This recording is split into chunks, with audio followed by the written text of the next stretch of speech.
Hey, good morning, good afternoon, or good evening, depending on when you're watching this. Lesson 6. Yes, I know, I can hardly believe it myself. We're already here at lesson 6 of the Interpersonal Neural Synchrony course, INS for short, or the much longer version, but it tells you what it is that it's covert hypnosis, conversational hypnotism, influence, persuasion, negotiation, rapid seduction, and NLP mind control secrets for therapeutic change, pleasure, profit, and success in pretty much any and all areas of life.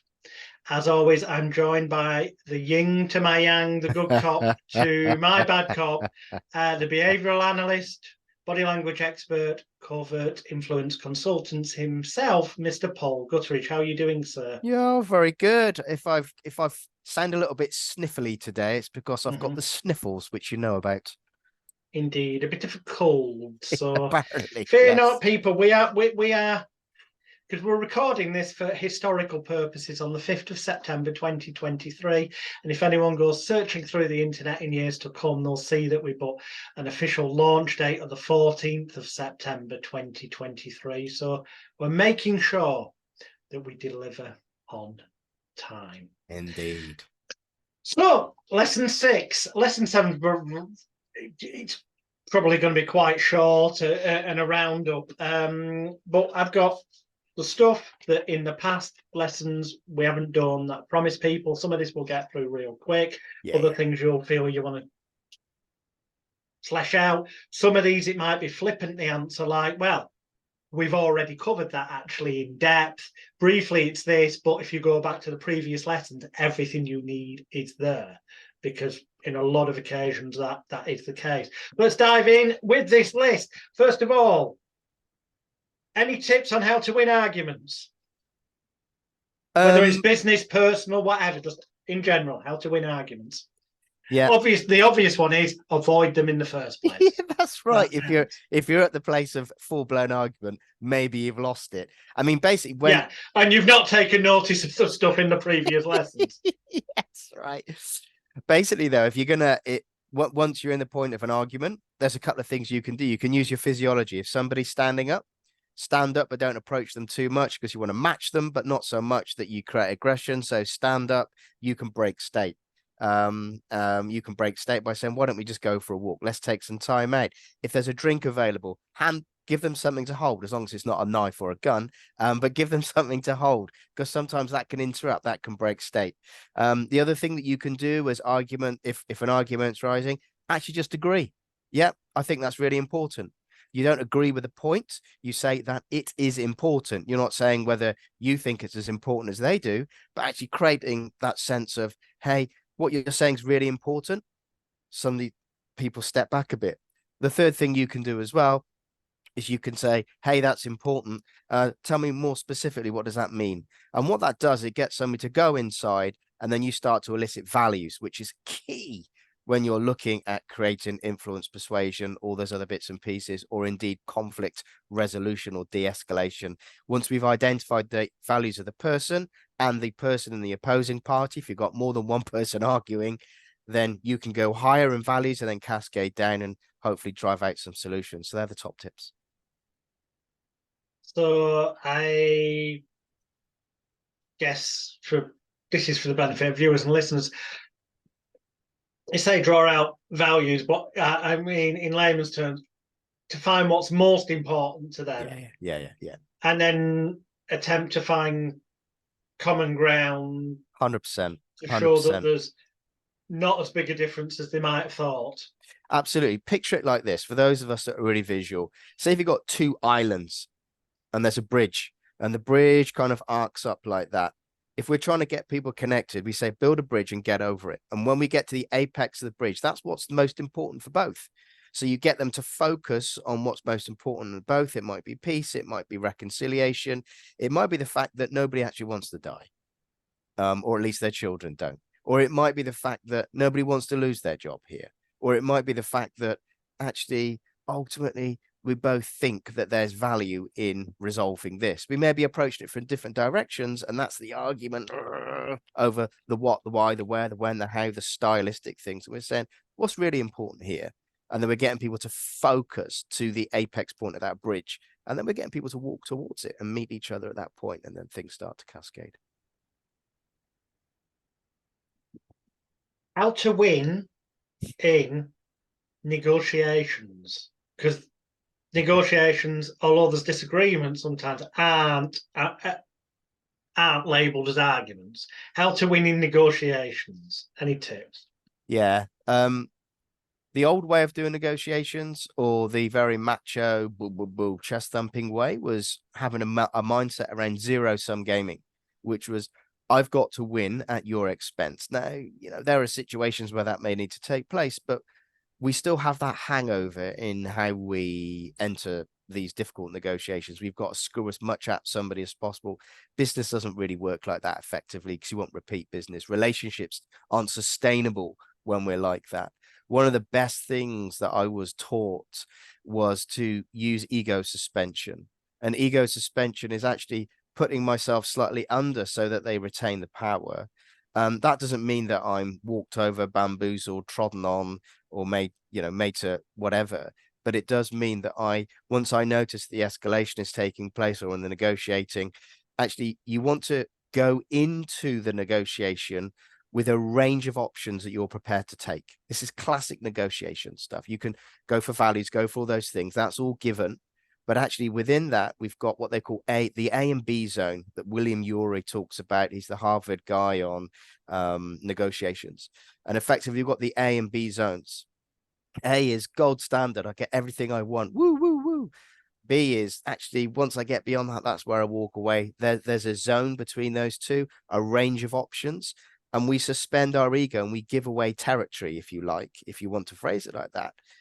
But actually, any of those territory give-ups are okay, because it's still within the zone of negotiation. And after all, in any negotiation, there's still a point where you walk away. Otherwise, it's not a negotiation.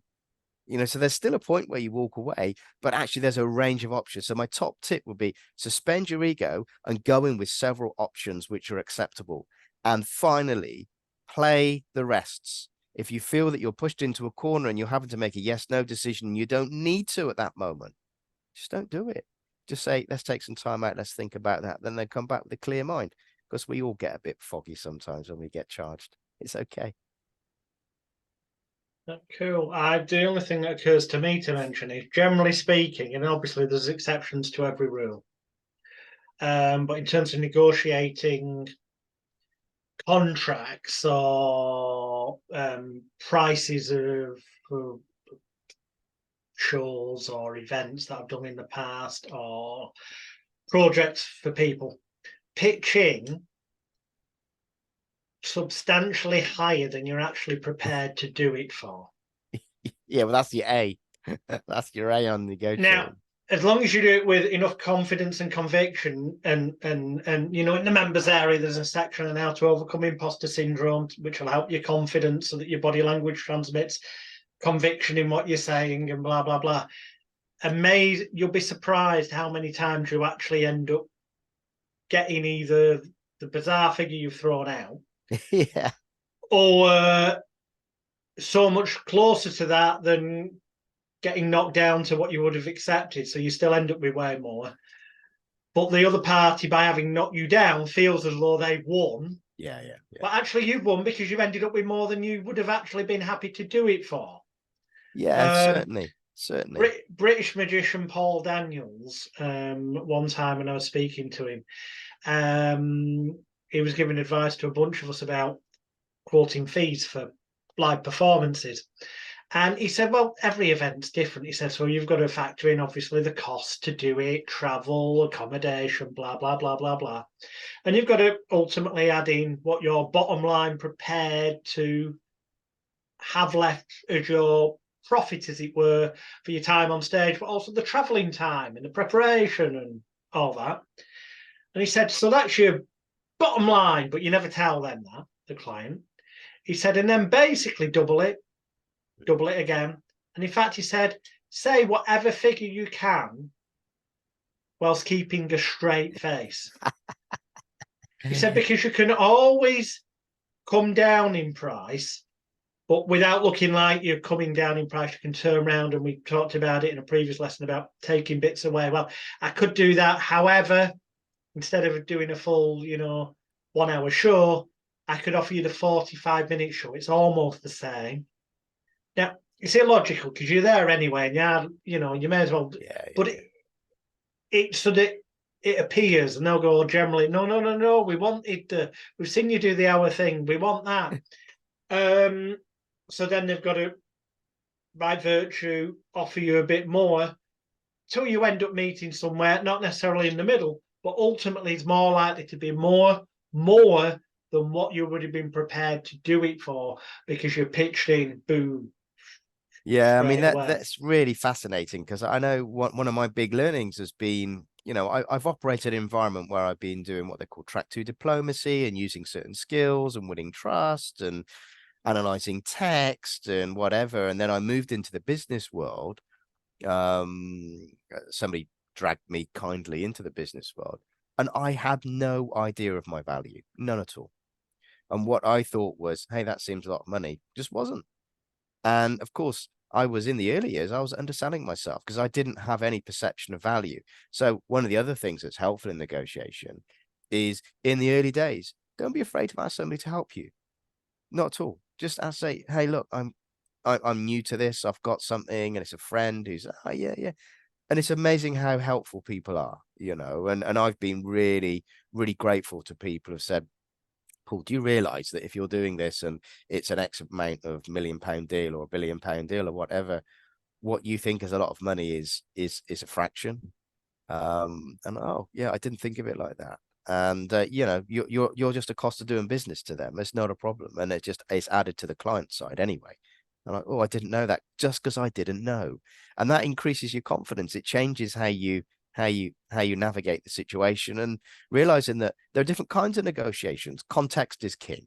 So if you're negotiating with somebody in a tense situation, it's relational, and you're back of a van, or you're in a basement in a car park, or all the other bits and pieces. It's different than doing a business deal around a boardroom with a number of different people with a stack of different egos and agendas. It's just different contexts, and sometimes one is more transactional and others more relational, and you just ebb and flow and flex as you go through. But my other tip would be, never feel embarrassed about asking somebody to help you. Get advice. It works.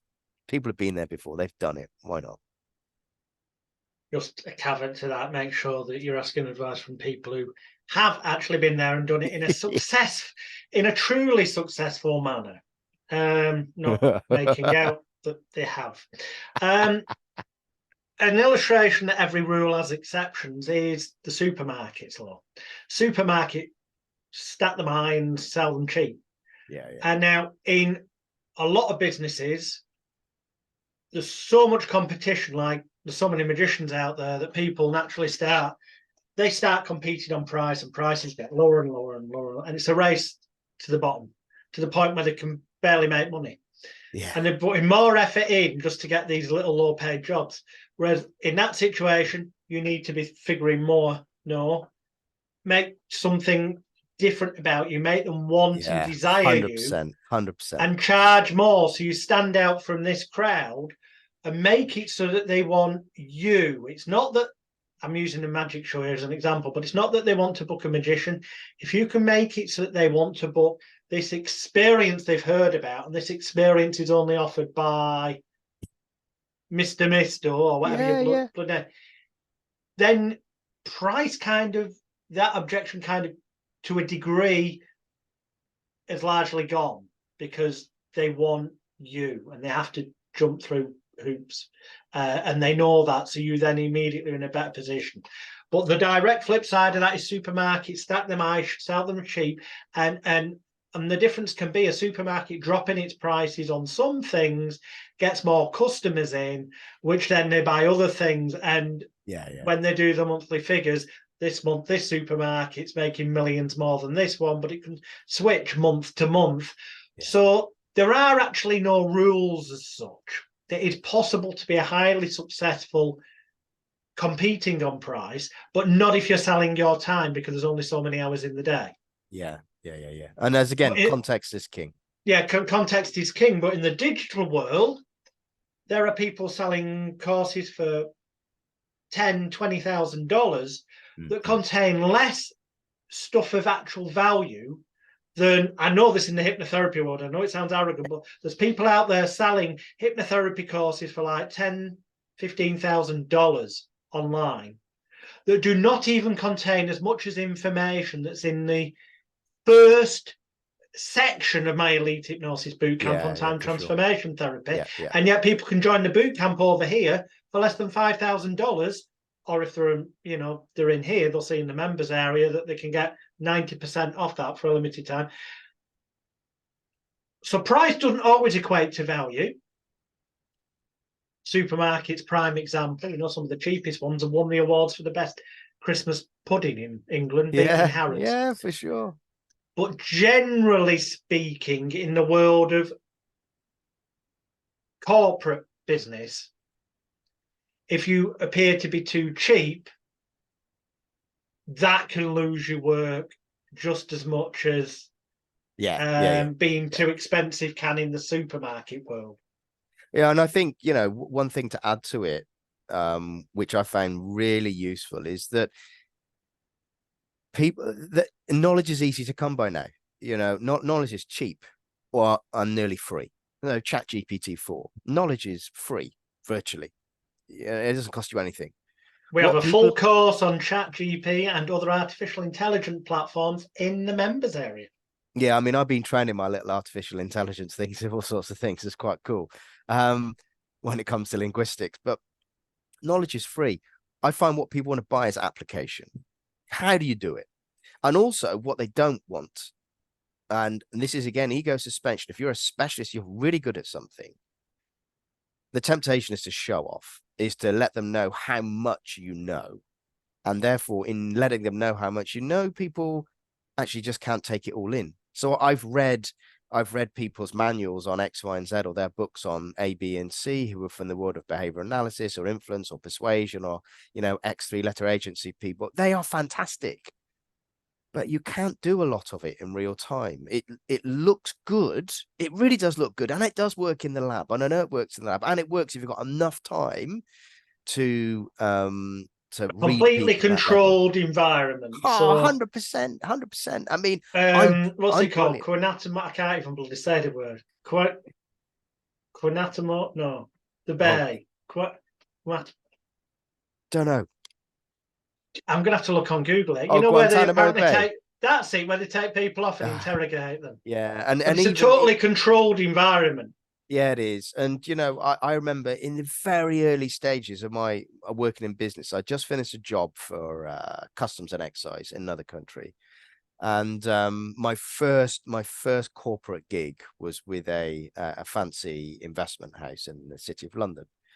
And it was a half day. I know that was all really exciting. I was demonstrating some bits and pieces. And some stuff happened. I pointed it out, and I looked really good, Jonathan. Man, I looked good, right? Really hot. I was on it. The CEO came to me afterwards, said, "We're going to pay you, but we're never going to use you again." I said, "Why is that?" He said, "Because what you did in there exposed me in a way." Oh. Well, he was having an affair with somebody in the room, and I was sat next to their husband. So that was the issue. But I was too good. It was not the right. I shouldn't have been doing it there, because that wasn't the right context. I just looked too good. And people aren't interested in buying too good. They want to buy value. And value, yeah, is around price, but value is around, can I do this stuff? Rather than, hey, that's a nice story. You must be brilliant. I've spent this money. I still can't do it, by the way. No, because it's too complicated. Use the Pareto principle. 20% is going to get you 80% of the results. Now live the rest of your life and enjoy it. And in terms of stuff that actually works, I blatantly swear that both of us are telling you the truth. It's not like we're holding anything back. No. And if you go to the read me first section or the end bit, which is the final bit in the members area, so the top or the bottom, both of them, you will find links to Paul's various different websites, Body Language Lab, PMG Partnership. That's the one, the corporate stuff. Gutteridge. You will see the client, you know, it's for real. Whether it's corporate stuff, whether it's track 2 diplomacy, the 005.5 stuff. Been there, done it, worn out the t-shirt. When it comes to me, magicalguru.co.uk, career resume there. For decades, I have worked in the hypnosis stuff. I've taught some of the biggest names, some of the most successful people, what works. And when we say to you that it is, as Paul Dan, this is the old thing, keep it short and sweet, or keep it short and simple, or keep it simple, stupid. Paul Daniels used to say, kiss a tit, because that became, keep it short and simple and think it through. In other words, I planned in advance. Yeah, nice, nice. So, yeah, next thing, how to win. The flip side of these will come up as well. Well, no, actually, the flip side is now on this one. I said, how do we win in negotiations? We've talked about that. How do you, I know it sounds the same, but how do you stop yourself from losing in negotiations?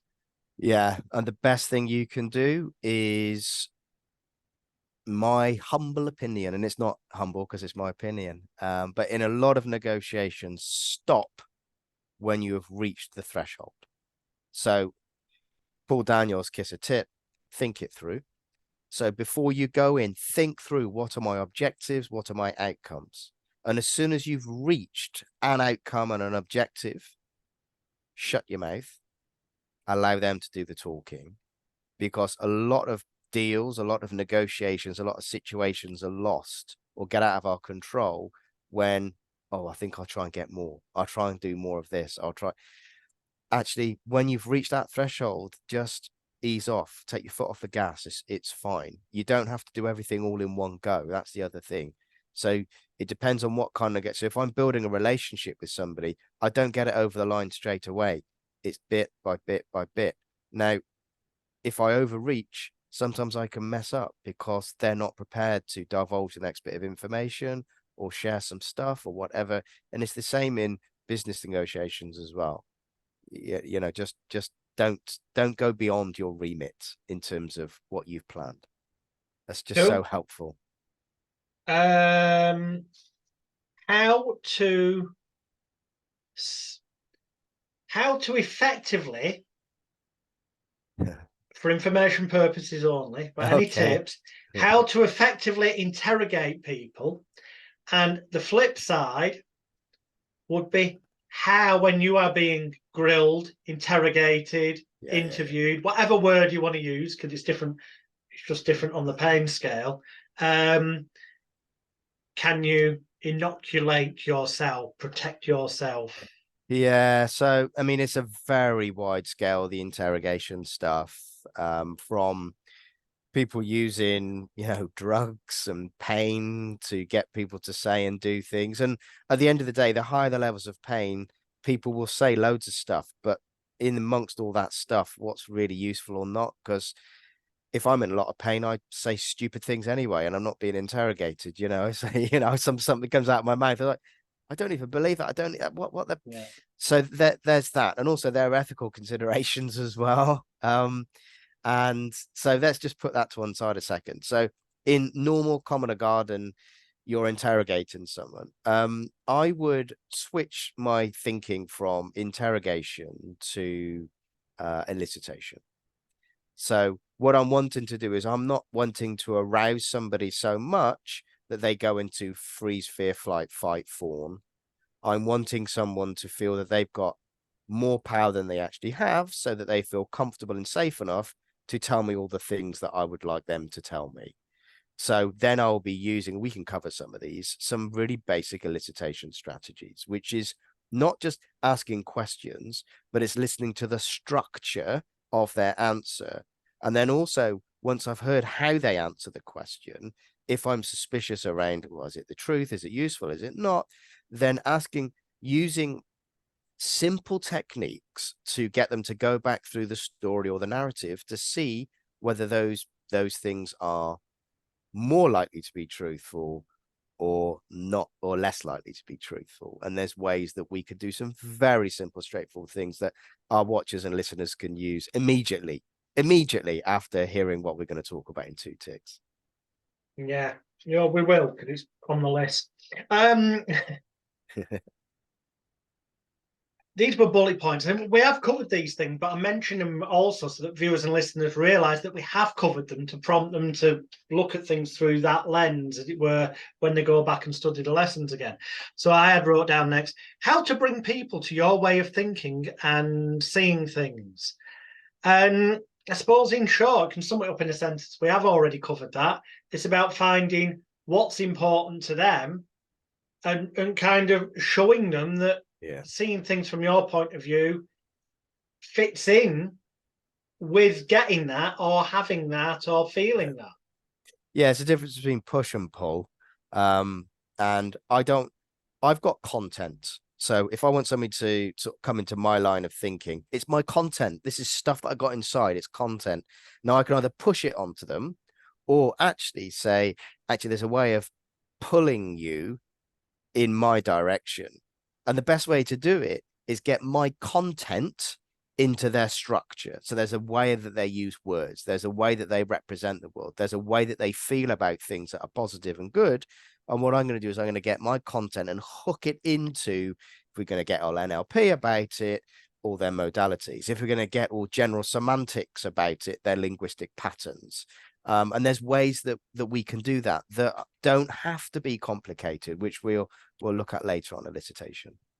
It sounds flippant, but to say the sentence, talk in their terms, present things in way they easily understand and relate to, is as flippant as it sounds. It's pretty much it. That's it. And the skill is knowing how to listen for those cues, and then interpret that, and then apply what you know into what you've just seen, heard, and understood. That's it. Next, we've covered a lot of these briefly before, so it's just a point that we have, as I say. So next bullet point, gaslighting. How to make people doubt themselves. Oh, God. Now, gaslighting's a funny one. Because it's well, I don't mean ha ha ha, but I mean, it's a funny one because I'm on a mental block. It is based on the 1944 film Gaslight, Balderston, from Patrick Hamilton's play Gaslight, 1938. It follows a young woman whose husband slowly manipulates her into believing that she is descending into madness. So, switching on a light in a room and questioning, did you leave this light on? Because the light's on in here, and just being so adamant because there's no one else in the house that they must then end up doubting themselves that, well, it had to be you or them. And if you're saying you just found it on, it must have been them and they've forgotten. Little things, lots of little things building up. What I have noticed in the world is, Lord, because of the media and stuff going, don't allow yourself to be gaslighted and all this, is that unfortunately also there is now an element of people labeling when an individual is truly, sometimes when they are truly observing something and saying, you have genuinely done this, and the reason that happened is because you said X, Y, Z, and if you hadn't in that manner, then that wouldn't have happened. And immediately going, you're trying to shift the blame on me, you're gaslighting me. Yeah. Whoa. No, you genuinely did say that. If you hadn't said that, you wouldn't have got that reaction. The meaning of communication is the response it gets. And we unfortunately live in a world where it's become very grey. People who are not gaslighting get blamed for gaslighting, and people who are gaslighting get kind of ignored because that's that whole level of confusion. But ultimately, it's techniques to make people doubt themselves to give yourself the upper hand, which ultimately will be considered, I suppose, arguably unethical. But if it was a life or death situation. Yeah, I particularly hate gaslighting. I mean, it gets me riled. I've come across enough people with my other work and other sort of charitable things as well, where they have been clearly taken advantage of people by people with ulterior motives. And the common thing I hear from people over and over again is that they start to not just doubt those situations, but they doubt their quality of decision making across the board of their life. And that's the uber extent. They're so destabilized and defocused because people are using repetition, they're chaining thoughts together. You mean that you said that, therefore it means this, and they're reframing all the things we've spoken about. That it's a complete a cluster. I won't use the word in people's minds. And we know that brains are plastic, that where there's plasticity. We know that operant conditioning, we know that getting people into that and questioning and chipping away rewires their brains. And it's particularly nasty. So I would say to people, if you're in a situation now where you think that, gosh, every decision I guess gets questioned and I'm not sure, that's a red light for you. Take some time out, go and talk to somebody and say, why is it that when I'm with and around this person, I question everything all the time? Chances are, if you're having to do mental gymnastics like that around somebody, it might well be that you're being gaslit, and therefore you need to make a sharp exit and talk to somebody who can help you do that. Read a book by Gavin De Becker. It's called The Gift of Fear. Oh. And really good book. And he does a lot of stuff around insider threat. And it's a very fascinating book. And I've mentioned it before. And it's stories of people who have been attacked or taken advantage of and or abused, who instinctively they felt that something wasn't right.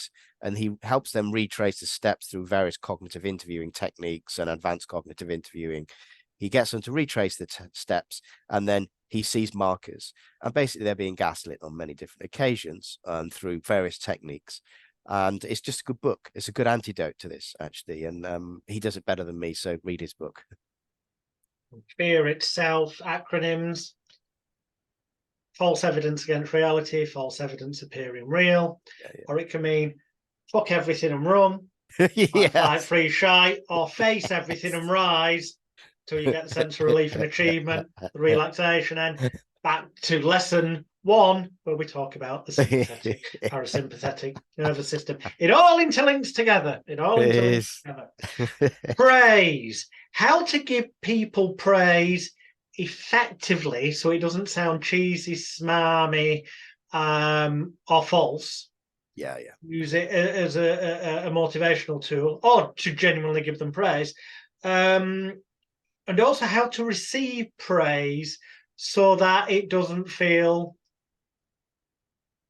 well, it shouldn't do. If you study how to overcome imposter syndrome, you shouldn't feel uncomfortable about receiving genuine praise when you've done that. But there's two sides to the coin. So yeah, praise. Yeah. The key word that you want to have in mind when you're giving somebody praise to be effective is specificity. Be specific.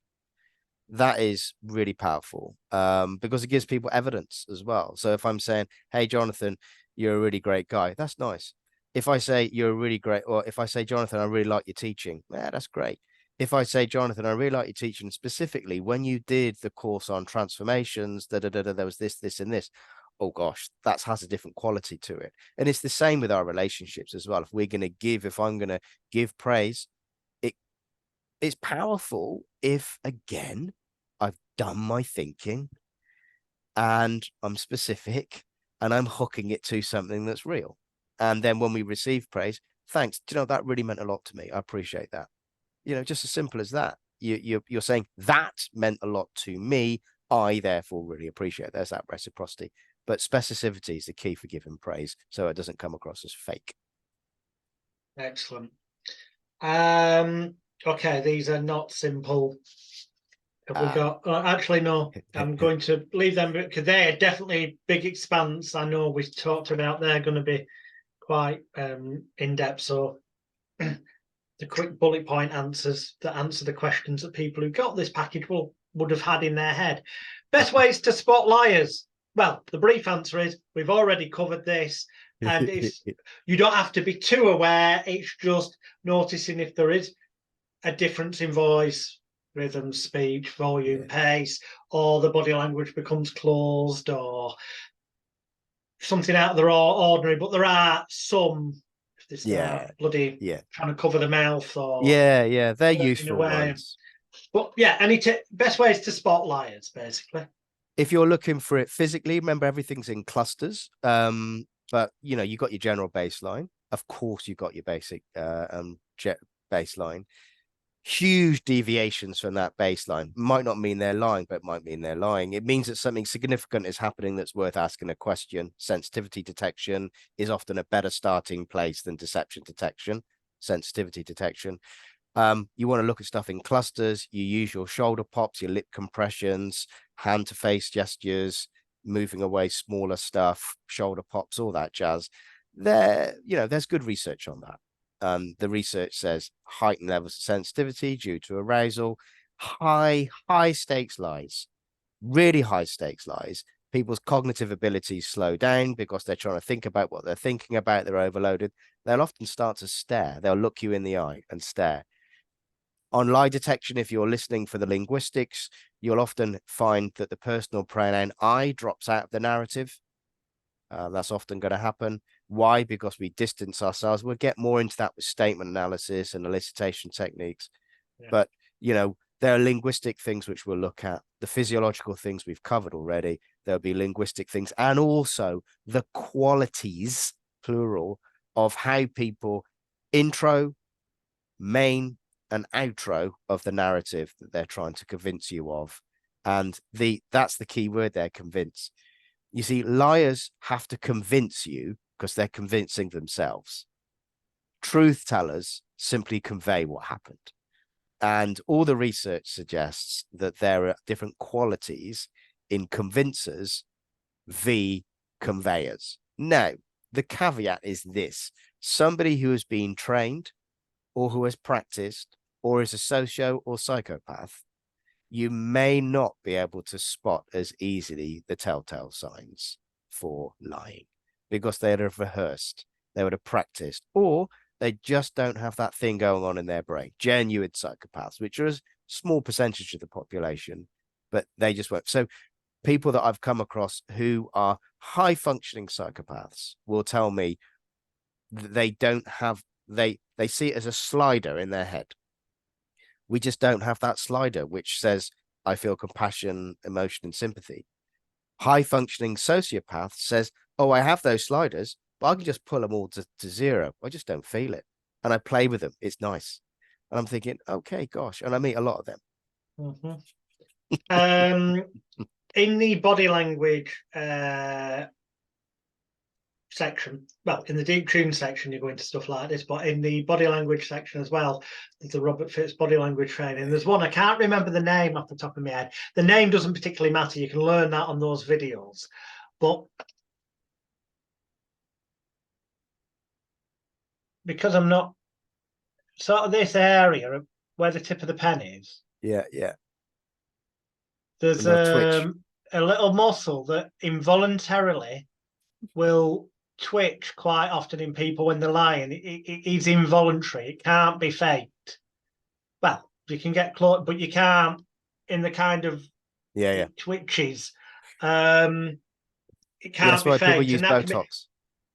Well, yeah, exactly. Botox is the remedy to that. On its own, maybe not 100%, but it's a bloody good. Yeah, it's indicator. A good one. And there is some interesting research on all the nerve clusterings and the clusterings of capillaries and stuff around the nose around here. You're the one who's normally rude, but I'm going to be a bit ruder this time.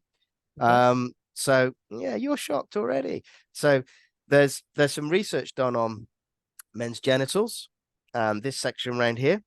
And similar capillary and nerve clustering, similar behaviors between the end of the nose, around the nose, as the old John Thomas. And that's why twitchy,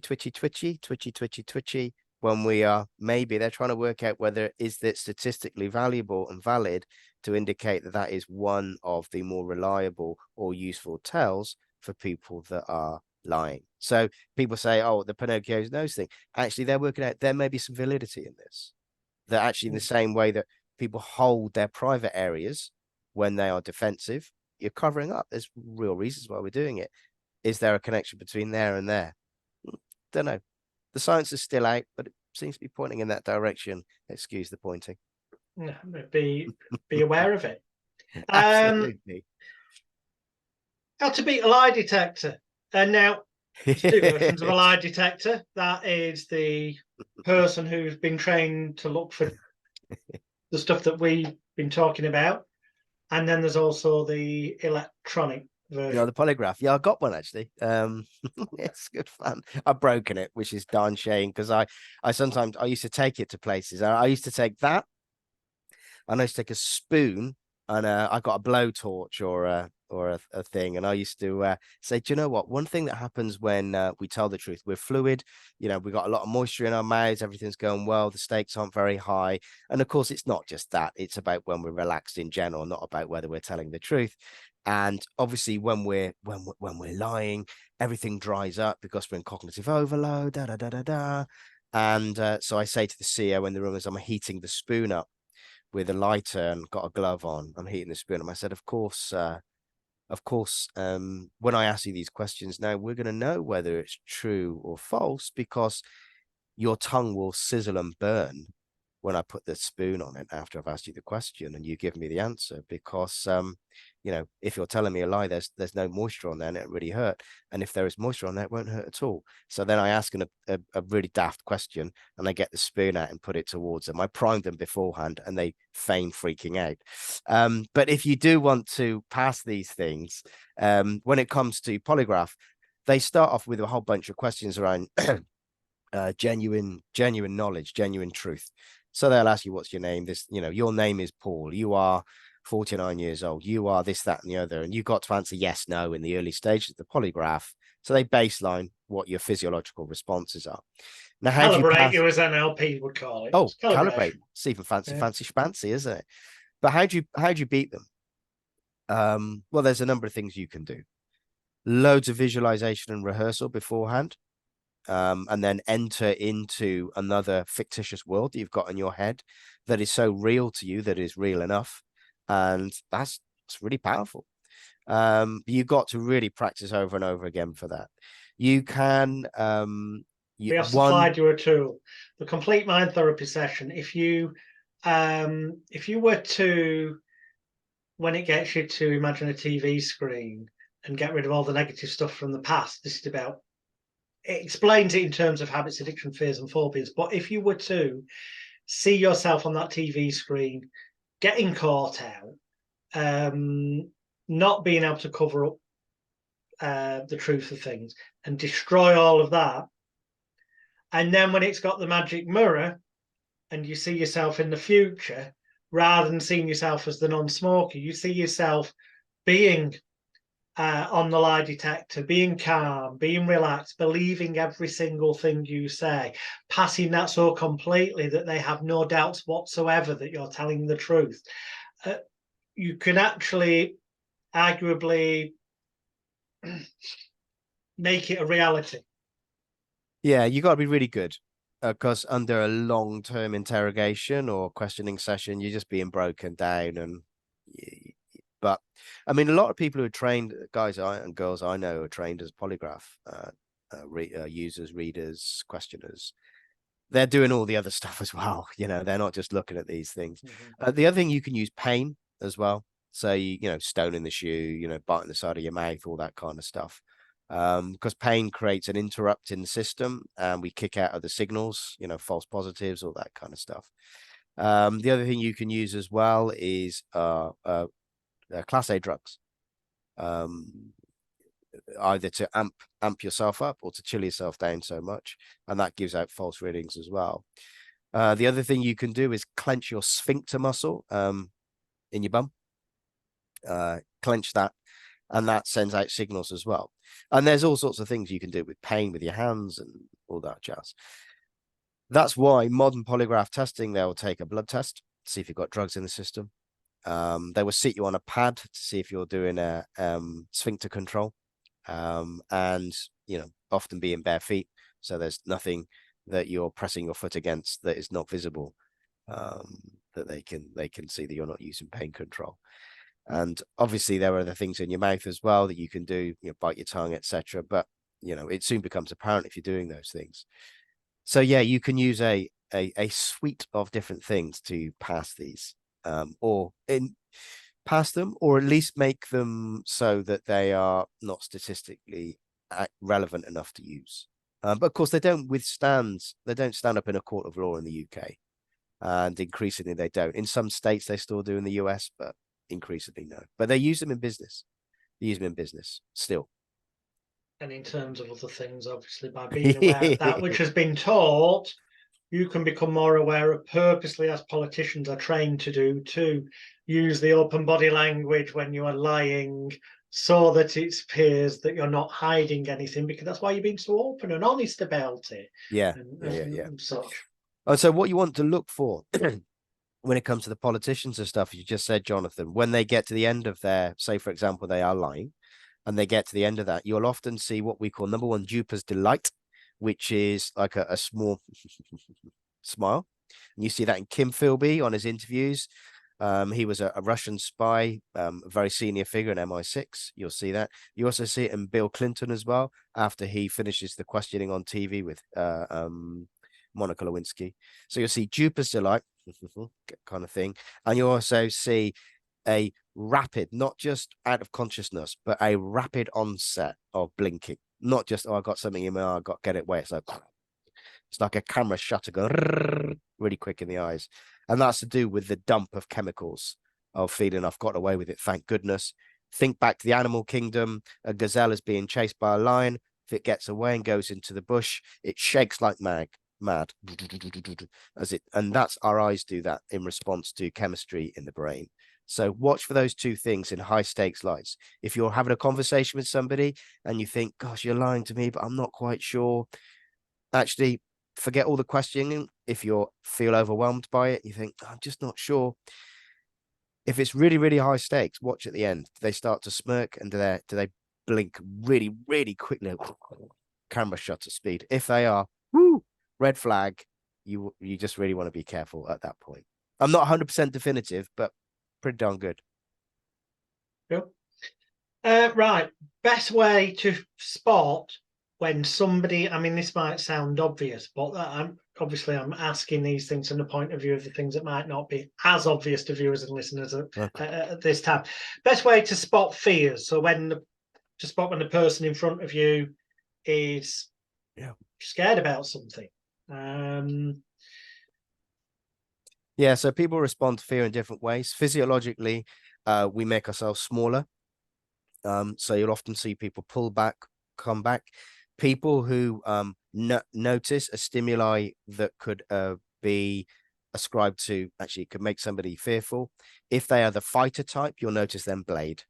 So say if I get afraid, something comes in at me, then I may like, oh, I don't like that. All the body language stuff where we're trying to shrink ourselves and protect ourselves. If somebody is more fight before flight, or they're being trained like that, whoa, they start to blade. Why? They're raising this up. They're getting ready to engage you. Also, physiologically, in the face, it's fear often looks like, people go into shock. Flaccid face, the mouth drops, the eyes open wide. Why are we doing that? Because we're trying to take in a lot of stimuli to see, actually, how the hell can I get away from here? And the mouth drops. It's like a shock. You might also notice that some people, when they get afraid, respond by being angry.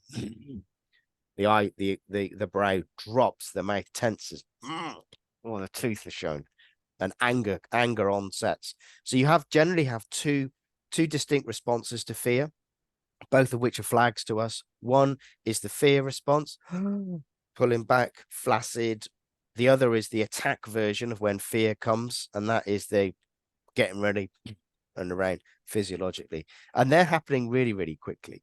And they're useful indicators. So if you're say, for example, you're in a club, people dancing around doing whatever, and people are getting a little bit leery, Fear and anger are often next to each other as they're escalating. Ding, ding, ding, ding, ding.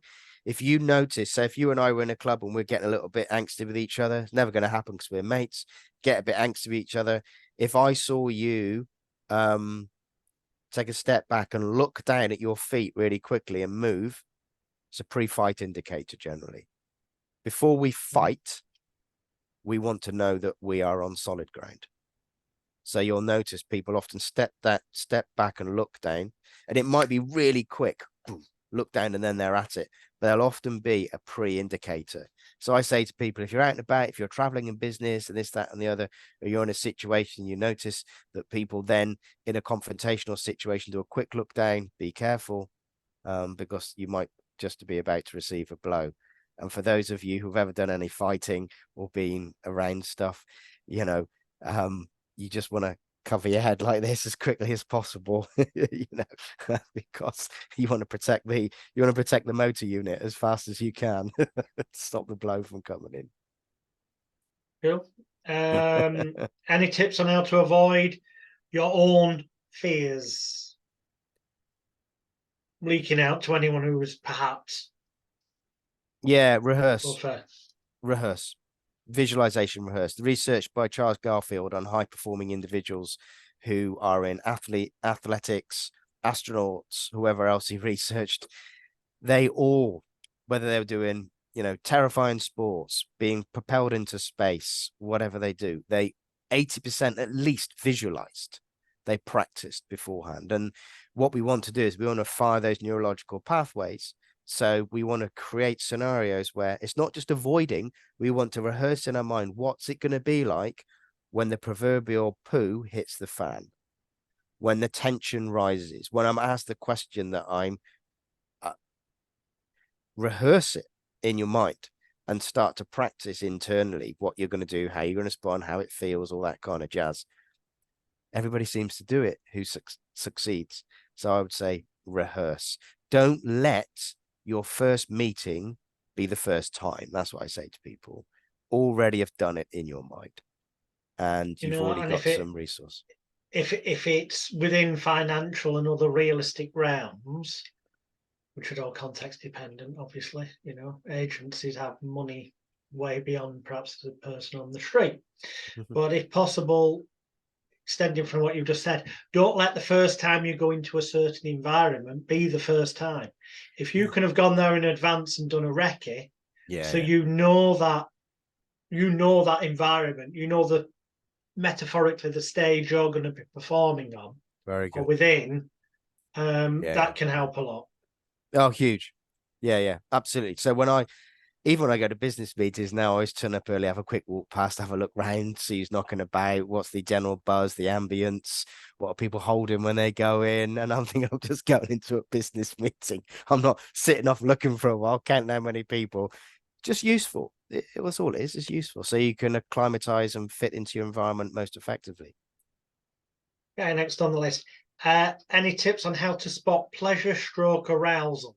Now, that can just be that someone's happy with your performance, and I mean theatrical performance, or they're enjoying the presentation, or that it is that they're getting pleasurably aroused because you're in the dating arena and they're giving off signals that you're on the right track. I mean, there's a whole bunch of that in the seduction section, but any bullet point tips here on how to spot pleasure or arousal signals? Yeah, I mean, I'm sure in the the dating stuff you've done, there's all of these and more, but just a few. I mean, some obvious ones: head nodding, people yes agreeing, people looking for solutions, people agreeing with you before you've even finished saying what you're saying. You know, oh gosh, they're already there. They're already making up them. You know, more. You know, open gestures, fluid, less formal in a business setting. People kick back and they start to, you know, just talk more casually and this, that, and the other, using personal anecdotes, all those increases. They're all signs. If you're close enough, pupil dilation as well. Our pupils beginning to open up. They're taking in more. And that's, it's very difficult to control that. So pupil dilation is a fantastic one. And yeah, so if you can see people's pupils dilating, you know that they're opening up for business. And the head nodding and all that jazz. There's all the other stuff, I'm sure, as well, around how people how people will touch objects that are in front of them as well, stroking objects, all that kind of stuff, which is linked to all sorts of things to do with, sexual things. And then the other one as well is breathing. When people start to breathe more in tune and in time with you, that's a deep sense of rapport and connection. And breathing is good. And if, depending on how touchy you feel that, increased touches, reaching out, this, that, and the other, particularly in insensitive areas. So down the back of the arm is particular. Anything else may be quite inappropriate in a business setting. Well, it depends what your business is, I suppose. Indeed. Tremendous.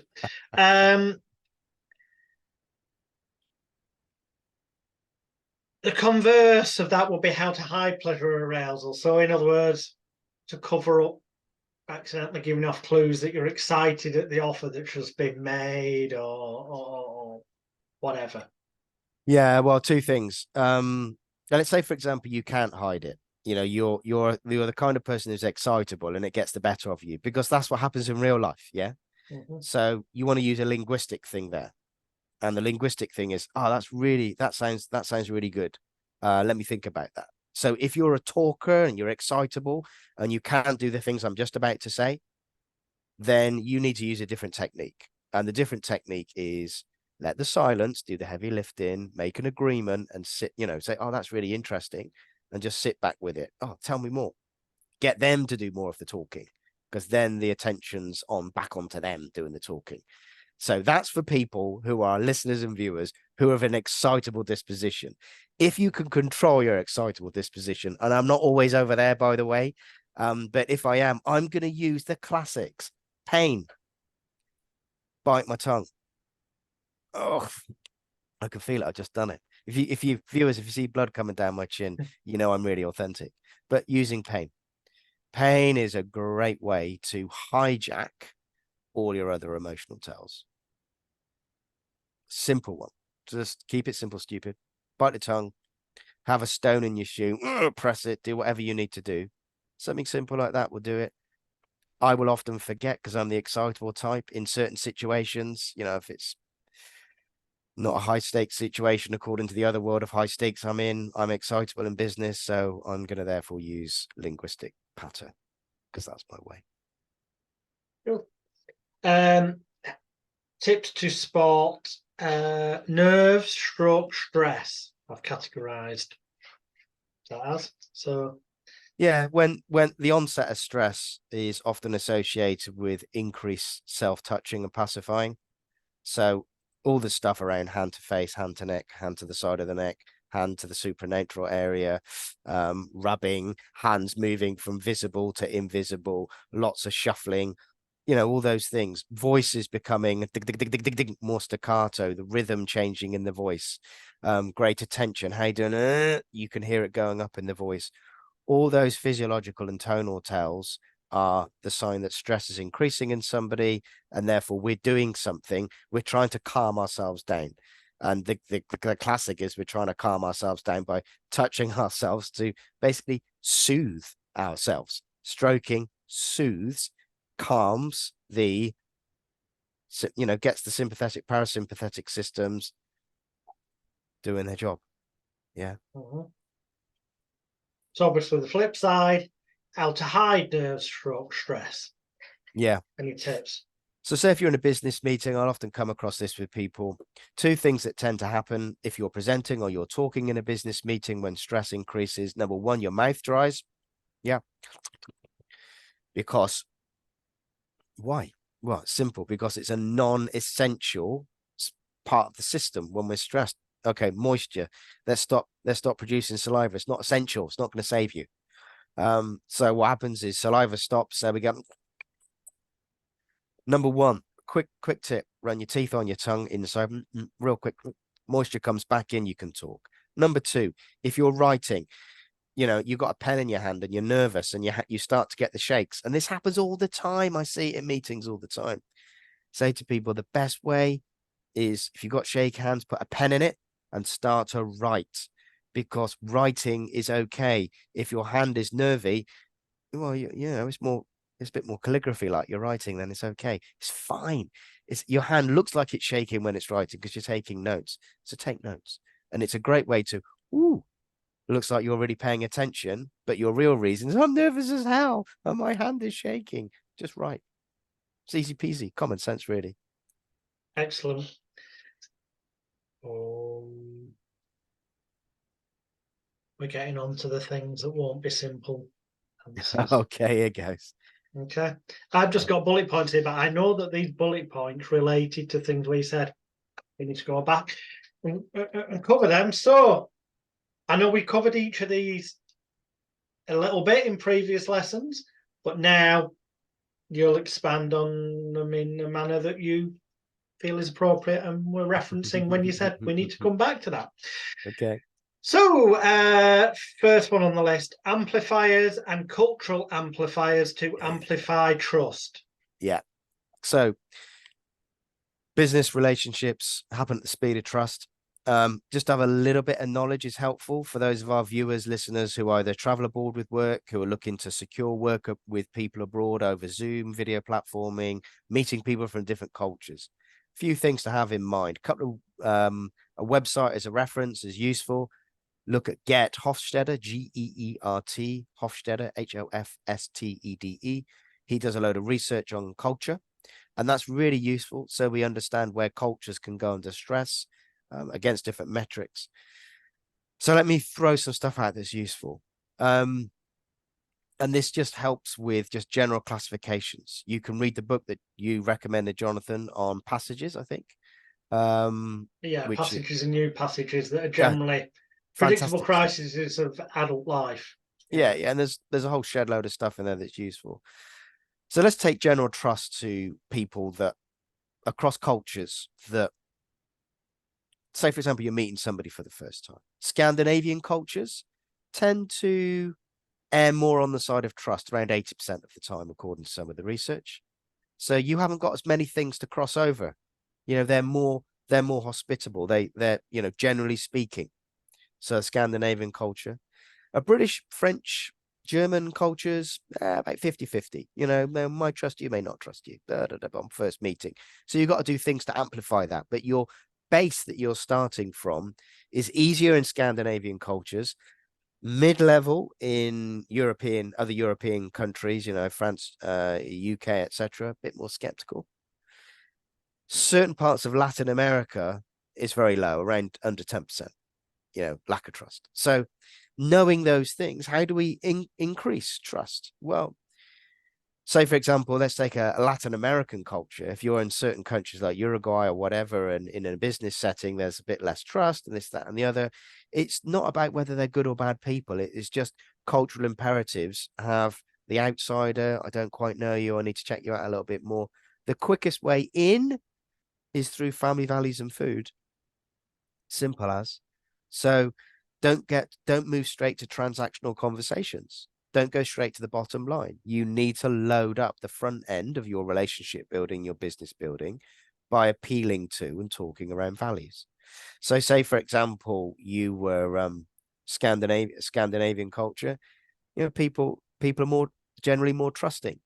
So you don't have to build other things in before you say, so, you know, let's look at the bottom line here. That's okay.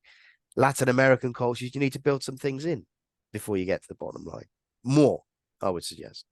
Middle Eastern cultures, they're going to be impressed more by knowledge, power, prestige. So you need to build those things in before you go to making the ask. And just having a little bit of awareness around cultural amplifiers or de-amplification is just really useful if you're writing copy, if you're approaching somebody. So cultural norms are really useful just to get your head around before you go into meetings and situations. Common sense. I wish sense was common and easy. It just isn't. We still have to learn the damn stuff. Yeah, indeed. Number 7. Pronouns. I, you, me, us, we, etc. We have covered this a bit. We did give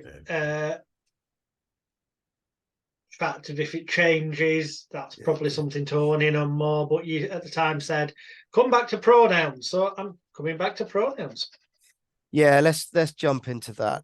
Which also right underneath it, because it linked in with it, You said this ties in with forensic statement analysis, linguistic profiles, and it's not just about verbal communication face to face, it's also relevant to texts, messages, emails, and verbal conversations. Yeah, I mean, this is a gold mine right here. And for some people, when I'm working with them, are like, oh, Paul, I'm not very good on the body language. I really struggle with all the tonal stuff. I really struggle with elicitation strategies. Most of my work is around writing and emails and this, that, and the other.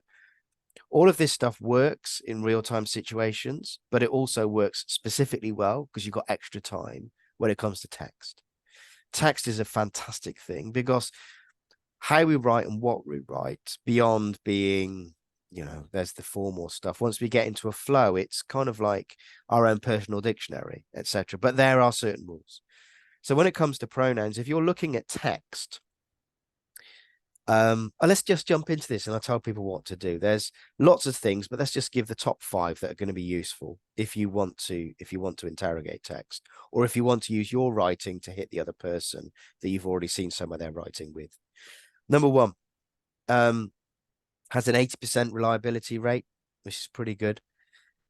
People use the personal pronoun I when they want to connect themselves to something that they feel is important and they want to align themselves to.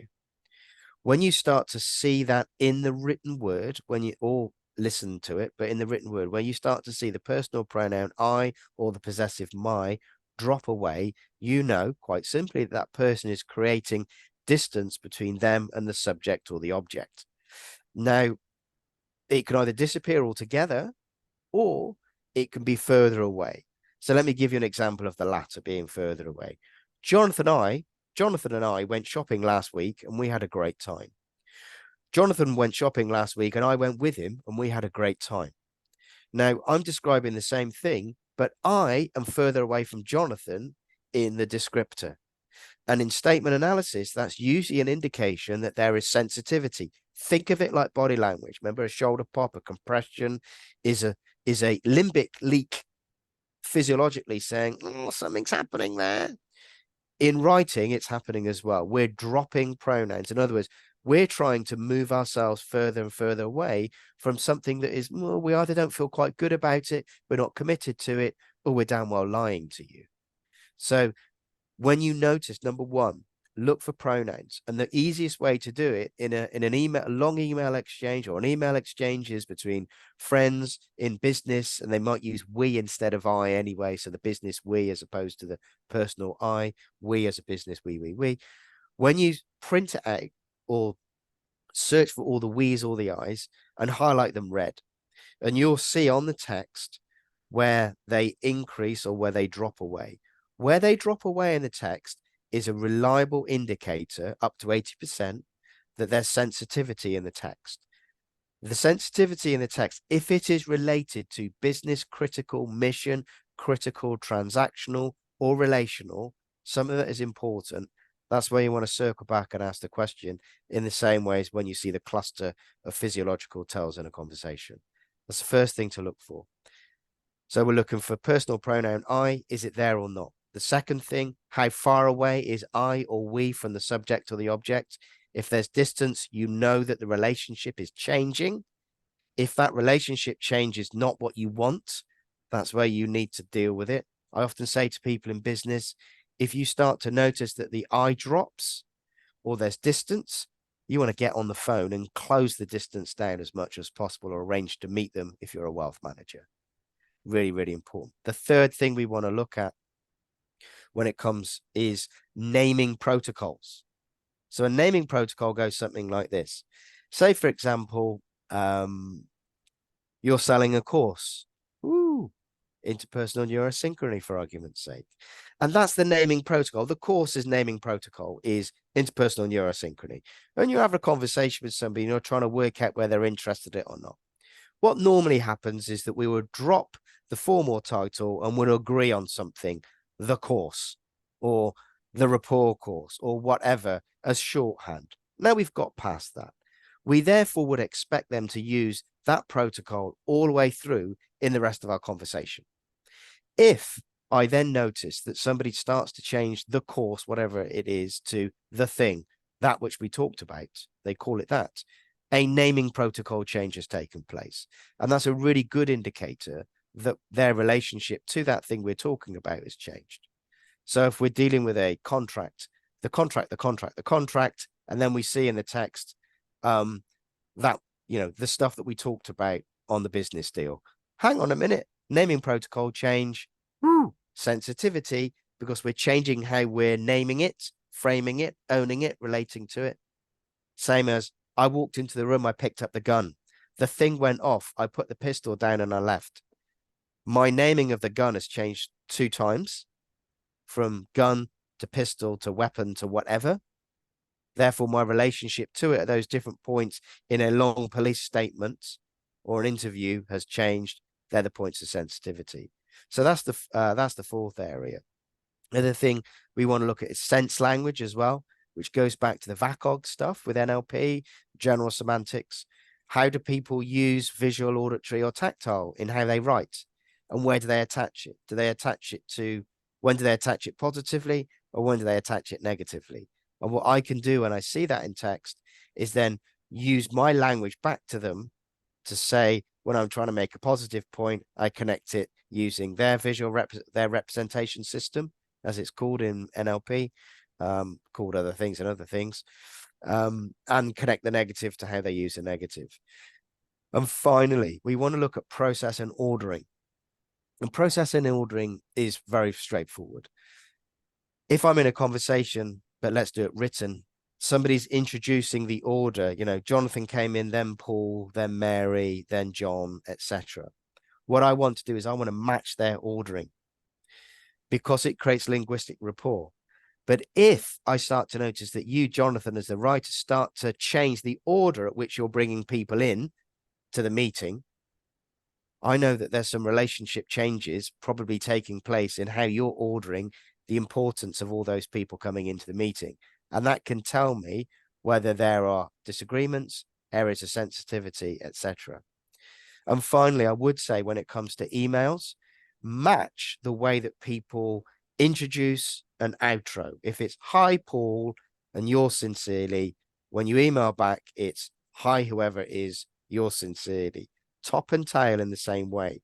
And the processing point, if they use bullet points, make your points in bullet points. If they make their points in paragraph, make your points in paragraph. We want to match the choreography and the shape of the email. Now, how does this apply to websites? How does this apply to information coming inbound to us? Tells us all sorts of things. In a website or in some copy or in a trade journal interview, it can tell you use of pronouns or business we, how close or far people are from what they say they're interested in. When it comes to listening to an interview with a politician or a business individual online, if we start to hear the personal pronoun I dropping out, we know that they're moving further and further away. If they're changing the way that they call something beyond the big title, then the agreed chit chat, if we notice that's taking place, we know that something material is happening.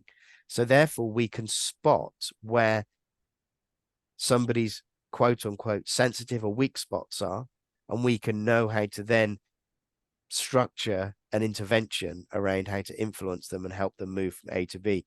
Because ultimately, if you can spot where somebody's pain point is, then you know how to sell a solution to them.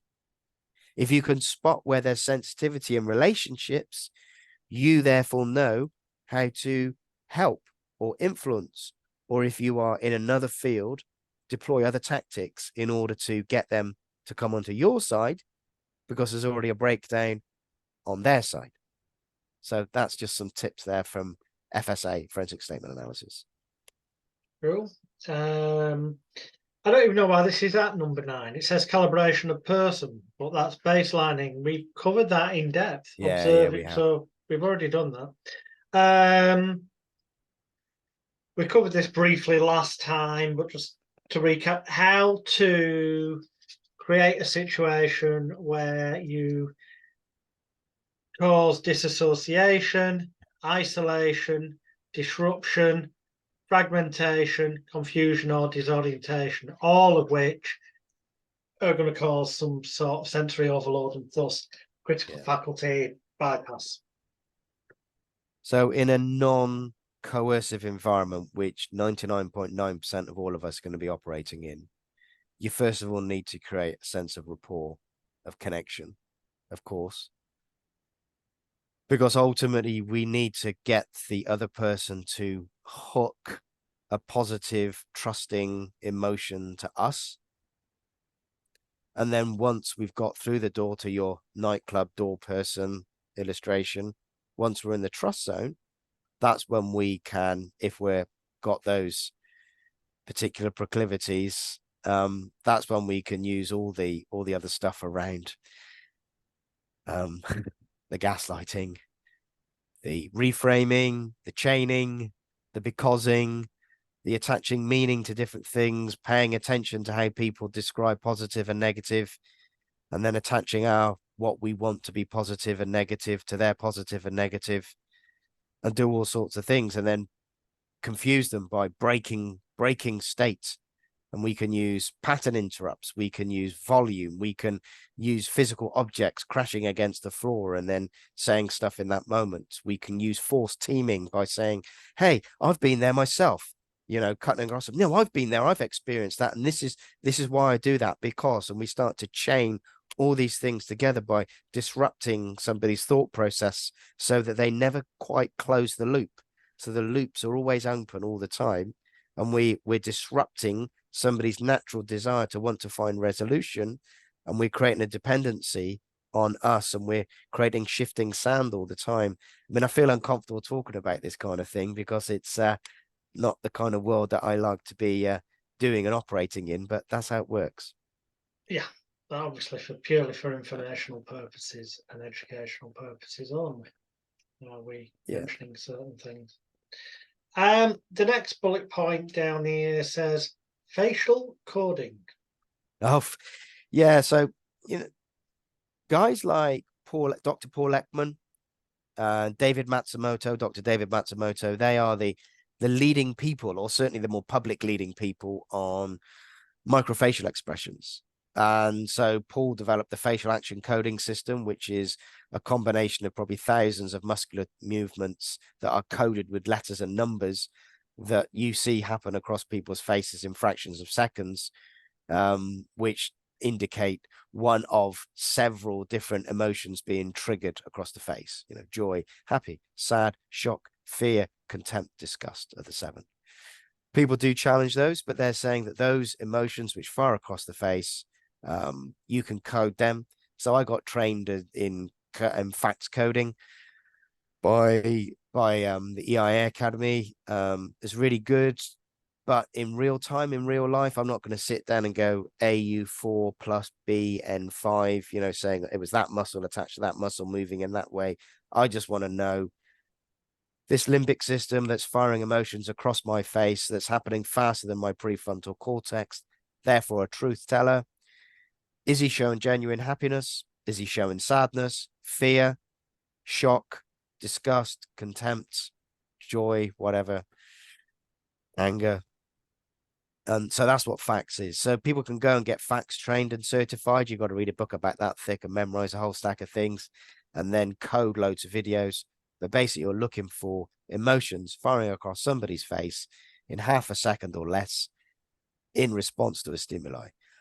Now, caveat. If somebody's had lots of Botox, you can't read accurately. Also, if somebody's good at visualizing, or if somebody is thinking about something else as you're talking to them, then you can confuse the stimuli that you think that's going in with the response you're getting back. I could be daydreaming about something that makes me angry, and somebody's talking about something positive, and then I start to show anger. Again, you need to calibrate. You need to take your time. Everything happens in clusters. It's a useful shorthand, but it's not 100%, but it's good enough. I tend to look for 2 things beyond the genuine smile, which is this movement here and here. I'm looking for contempt and disgust. Somebody's wearing a mask, even if somebody's wearing a balaclava, you can see these things happening. You can see contempt because it goes up. A mask moves to the side, balaclava moves to the side, by the way. Disgust, masks moves up, Strangely enough, balaclava moves up as well. So I'm looking for those two things. And if I see those, I'm pulling back. Hey, happy days. I don't want anybody to feel too contemptuous and disgusted with me, particularly if I can't run away quickly, because I like running away. What actual fucking use is it, Law, spending all that time studying said massive manuals? And Yeah. I mean, in the real world, what actual That's the question, use Jonathan. That's the $1,000,000 question. You is it? see, the Because truth of genuinely, I believe, and I'm itching my nose now. This is not some talent. It's not somebody language signal. It's an indicator that I've not taken my antihistamines. yeah. But aside from that, and that's why I'm also getting somewhat redder. Anyway, it just strikes me that the simplicity of looking for anything that's different and noticing that in itself means there's some sense of importance there, and then using your gut feeling and instinct combined with the context and environment that you're in and the context and environment of what was being spoken about or going on will often in itself provide more than enough clues to whether it was a good thing that they're trying to keep quiet, that they're actually broadcasting without realizing it, or whether it's a bad thing that they're not showing but is giving you an early warning. If people build up their awareness, as we've spoken about in other lessons, do they really need to go to that extreme? Only if, those extremes are useful in terms of, it's the curiosity of scientific research and saying, oh, wow, there is a correlation, or that is causal. Then that's really, really interesting. Oh, no, we're seeing that. And some of these things started out not as lie detection and credibility. It started off as anthropology. How do we communicate across cultures if we're pre-verbal, non-verbal, born blind? Are there things that are happening? So it started off as scientific inquiry, looking into how do long-lost tribes communicate? Are there still things about our modern woman and man that are consistent? We haven't lost those. Those are things that work. So I think in terms of that, it's useful. Now, I do have a question mark over then saying, oh, hang on, because this is a conflation. And the conflation is that really useful scientific research that's done by anthropologists looking at how human beings have evolved, etc., which gives us indications of how tribes in Papua New Guinea do this, that, and the other, which was some of the research by Dr. Paul Ekman and the team. They were looking there. I do have a question mark as to, well, just because that's true there, how useful is that in being a elicitor, a spy, or somebody developing rapport, a truth detector, this, that, and the other? I think it can be over-egged. And the conflation is, well, you really do need to know that to be good at this. I don't think you need to know that detail. I just think you need to know, look, these are the things that work, etc. Because at the end of the day, you can pad out a course. Let's be blunt. And I think that might be and what you're some driving. people, without mentioning names, have various books, videos, courses, all on the same subject matter, which how fucking deep do you want to go?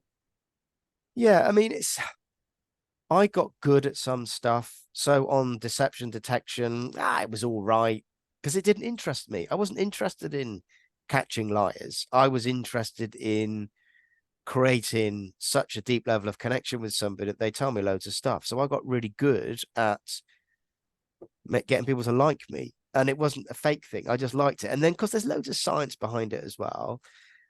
But I also realized that in the real world, I mean, in the real world of stress, I mean, I'm not bionic or super.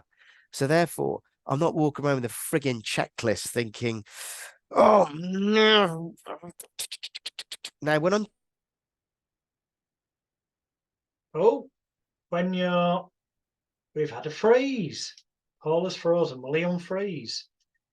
We'll give him a moment. If he doesn't unfreeze in a moment, then I will have to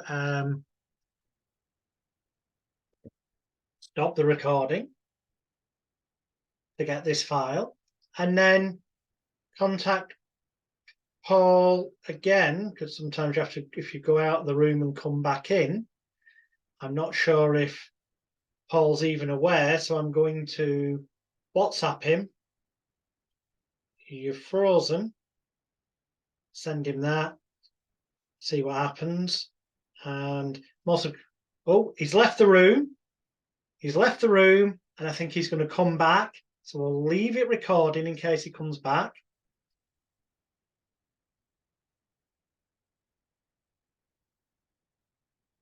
But here, coming back in should unfreeze you.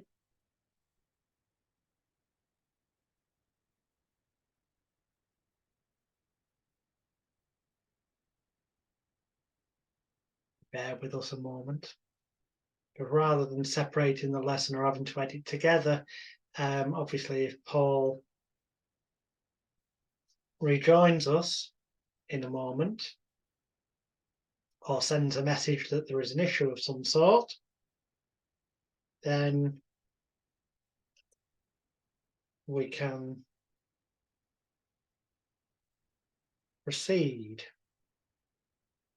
Now, the truth is, I don't know, given that I'm recording this, whether or not you can come back into may have to, okay, it's kicked me off, may have to reboot. Okie dokie. I'll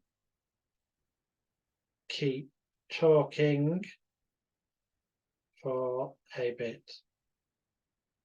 Oh, Paul is about to reappear. And he has reappeared, so I don't need to stop the recording. I don't know what that was. Technology, don't know. Suddenly froze, and then yeah. Oh, I thought, gosh, who's monitoring you? The last time, I mean, I had an old laptop. I had to drill it and throw it away because I was talking to some people and I kept on getting hacked. So, I mean, I thought, no, you're not one of those, are you? No, I don't think so. I don't know what lengths would Rupert Murdoch's organisation go to. There's very few limits based on the mine was far simpler. I was on course to Libya. How far did I get? Because I was just about going to show you a book, actually. You talked about Paul Ekman. You talked about, we were basically saying that, or I just said that I believe that there's a lot of courses where they're just bringing out more and more stuff to justify selling more and more books and more courses. Yeah, for sure. Where in truth, probably their first ever book had enough in. Yeah, and it plays on the fact that we get a very, I mean, plays on the fact that people are afraid they don't know enough. And actually, if we practice the stuff that we did know, we'd be supremely good. And just the fact of literally slowing down, watching and listening, 2 ears, 1 mouth, you're going to pick up so much, as you just said. Now, the other tips and the tricks and the wheres, whys, and wherefores in terms of stuff like text analysis. Like text analysis, I gave 5 things. There's 20 or 30 that you can mine for, but it's just, why? Right, I'm trained, advanced, all that kind of stuff. But I know I get a disproportionate output in terms of return on investment from doing a handful of things, as opposed to hours and hours of this, that, and the other. And sometimes that's really useful. Sometimes I really, really need it. Friend of mine's really good at text analysis. Her job is debriefing assets and terrorists, not in the UK. And she's coding. Of course, she's coding at a deep level because it's sophisticated and complicated information that's coming in, transcripts, and she wants to make sure she's on it. I'm not having to do that in my simple relationship with my mates, and I'm not having to do that in business. It's not the same stake. So, and I think the thing is with some of this stuff, I mean, I've got a book here. It's probably the seminal. Let's just take this. Unblur a second, or yeah. So that's Detecting Lies and Deceit, Pitfalls and Opportunities, 2nd edition. And that's Aldert Fridge. Okay, now he's the boy, he's the man. Got a text. Scientific studies in there. I mean, this is everything. Statement, validity, assessment, analysis. Being academic is one thing, knowing what the studies say, what the studies are, blah, blah, blah, blah, blah.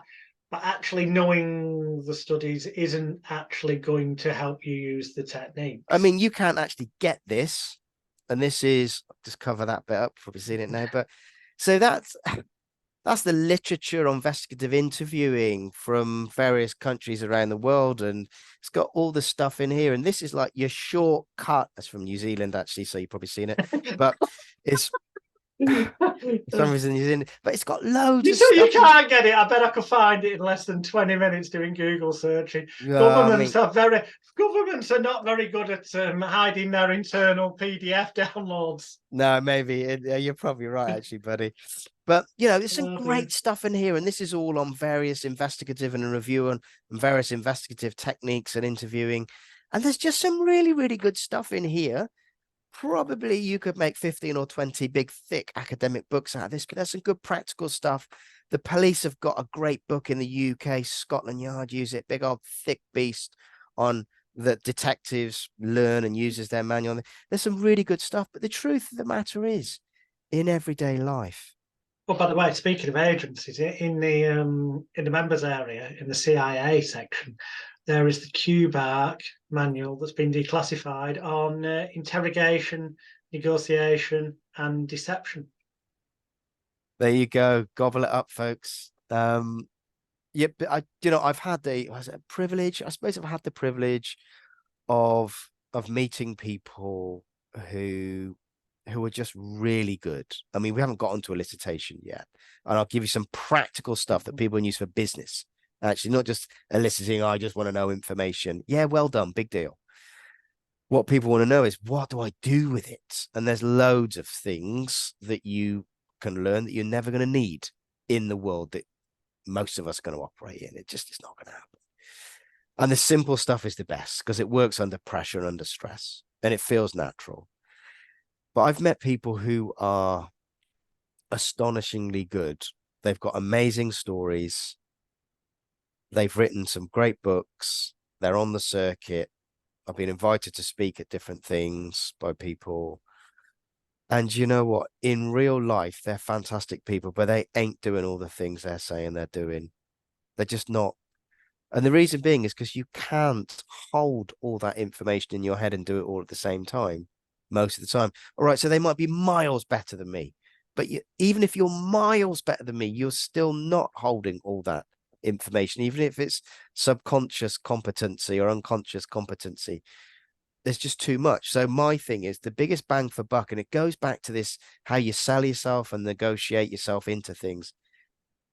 Don't make yourself look so good that it's unattainable, because it is unattainable. So I can do stuff, and it's only because I'm wired in a particular way. Under pressure, I operate in a particular way. And I was 1 in 17,000 whatever on this thing and blah, blah, blah. But that's no good to anybody, is it? It just sounds good. It's not scalable. It's just not going to work. And it happens when I'm under a certain type of pressure, which is the kind of pressure that an environment that most of us aren't going to be in a sane, rational setting. So strip all the rubbish away, and you're left with something far simpler and therefore more powerful. So guru status is fine, but it's not scalable. And I think that's what you're driving at. And that's one of the things I like about you, is you just demystify it. And we're not saying that scientific investigation study is not useful, but let's be careful. We're not conflating all that research and saying you need all those long words for that. No, you need that if you're an anthropologist studying what people do over generations and in different parts. That's interesting. Of course it is. And it has some crossover here, but it's not the main reason for this. It just gives us some extra stuff. So you don't have to become the anthropologist and study the coding systems to be good at this. It's helpful knowledge with the background reading, etc. But just because I've got that doesn't mean I'm necessarily better than somebody who hasn't got it. And I just said, look for these 3 things, mate. Yeah. Just do that. I don't know what, because I had bits of notes written on all different bits of paper, and after the last lesson I wrote them in order on here, so they weren't on separate bits of paper. And now I notice that some are practically the same thing. I just use different words. because we've just spoke about facial coding, but then I've got next on the list, it says micro expressions. Oh, that's the same thing. Yeah. But it's the So, same bloody thing, so I must have on two different lessons yeah. made the notes. There you go. Cultural differences, we've already talked about. But it just happens to be that that's next on the list. Body language recap, head, eye, shoulders, hands, feet, and lip compression. They've all been bunched together. Yeah, we've done a lot of that stuff. We've covered a hell of a lot of it, but you definitely said come back to lip compression. Yeah, okay, lip compression's useful. Because that's got some emerging research around it. So in the same way you asked me earlier on about, lie detection, this, that, and the other, the small thing on the side of the nose, I would say lip compression's useful. Hiding. Now, I've got a cold, so I've been licking my lips and touching my face more. Why? Because I'm aware that, gosh, I don't want something coming out my nose and I've got dry lips. But under normal everyday parlance, lip compression, people withholding, and if you're asking somebody a yes/no question, if you're asking somebody a bottom line based question, that's where you really want to watch, is you're asking somebody a specific question that they've got to give you a yes, no, or a detailed answer to, which is, you can fact check. You're looking for the lip compression. Could be as simple as, did you enjoy dinner tonight? Yeah, it was great. Really? There you go. Any of that kind of stuff. So look for it. You'll see it often. If you want to practice this stuff, you want to look at politicians being interviewed on the morning rounds on the news. It's a gift that keeps giving, because we all know that they have to withhold information. Well, they don't have to, but they withhold information and or lie for whatever reason. Sometimes they have to for national security for whatever reason or not. Don't know. So you're going to see tells, because it's a high stakes, high stress environment where we leak. It's the best. It's the best viewing. Then it's free. Good. Cross that there. Put that there, because there's still all that's left on that piece of paper is it says elicitation and detection, but I'm leaving them. Oh, are you? Because Indeed? I believe that will be quite. What a treat. I need to have a shave. Sorry. You said come back to. That's why these things are wrote down. So, hourglass technique. Yeah. Okay. Right. Now, this is useful in terms of how you enter and exit a situation. It's all based on how the brain codes. The guy who actually drew the hourglass technique is a guy called John Nolan. John Nolan wrote a book called Confidential. I think it's out of print. Really good stuff. It's on industrial espionage, former three-letter agency operative.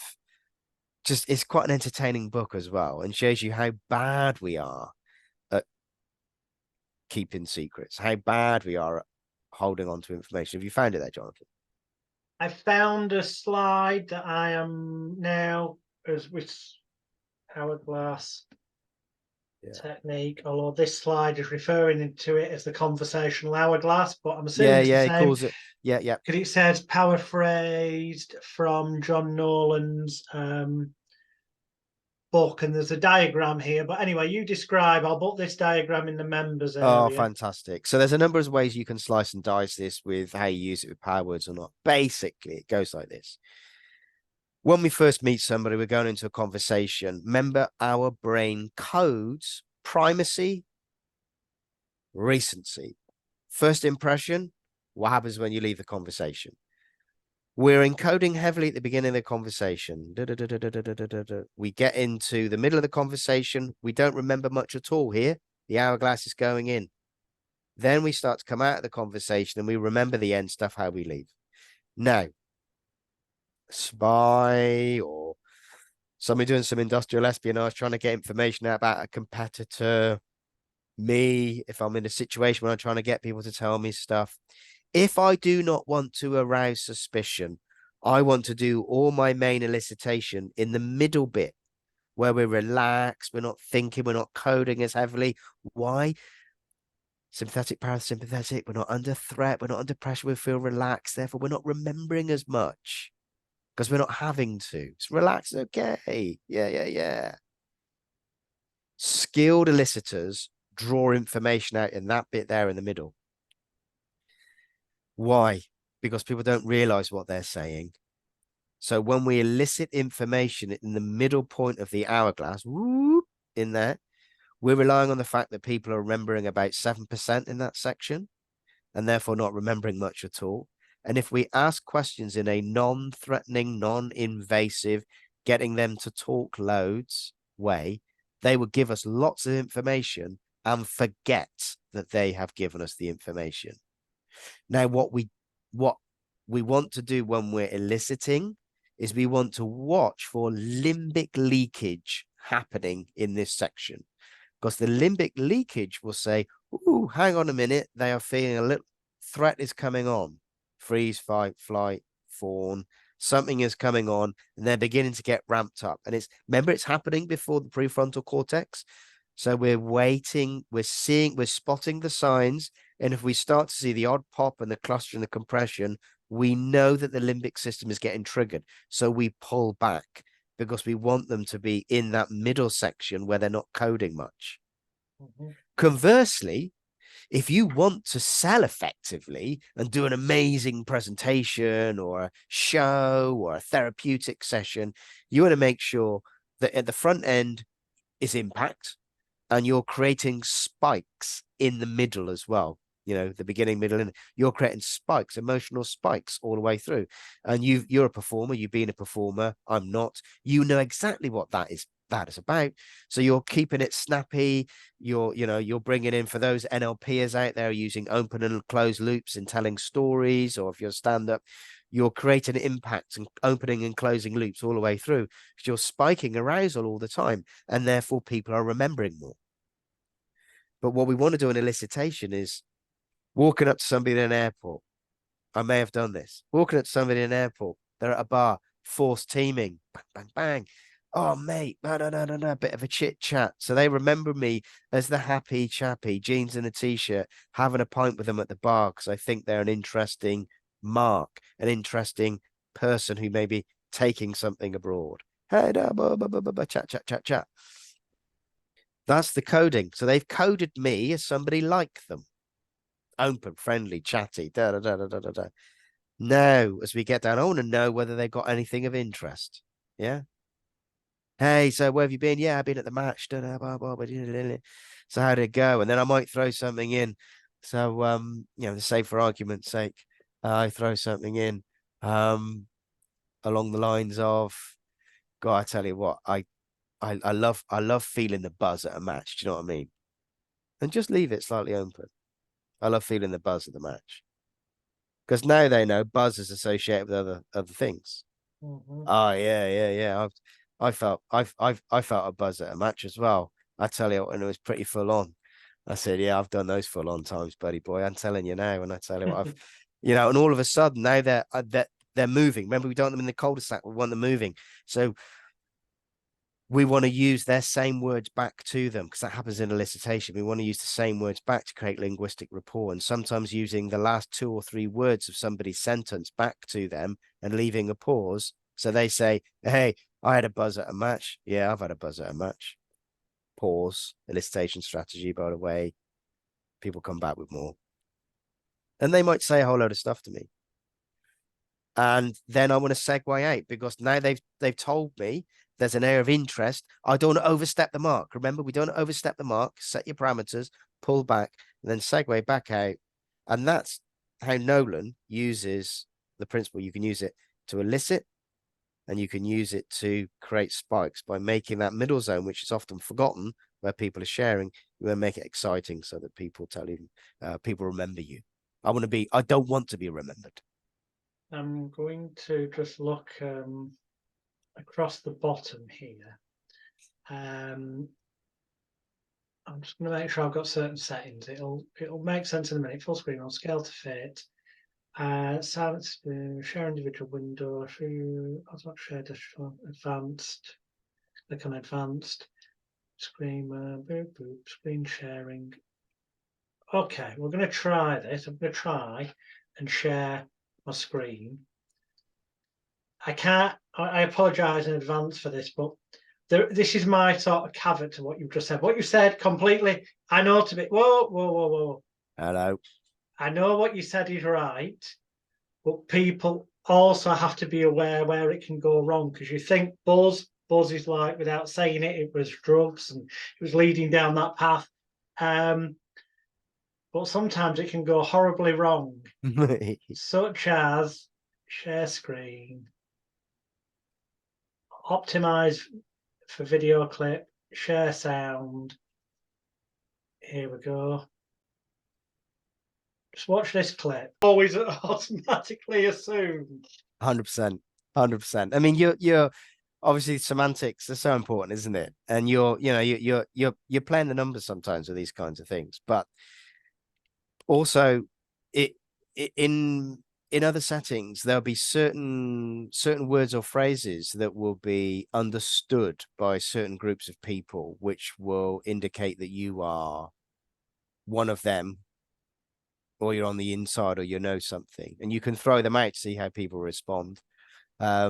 So some of the stuff I've done in other worlds, I've become very au fait with the literature of a certain group that I've been wanting to talk and build trust with, and read extensively the material, and I can throw those phrases out and see if there's a response.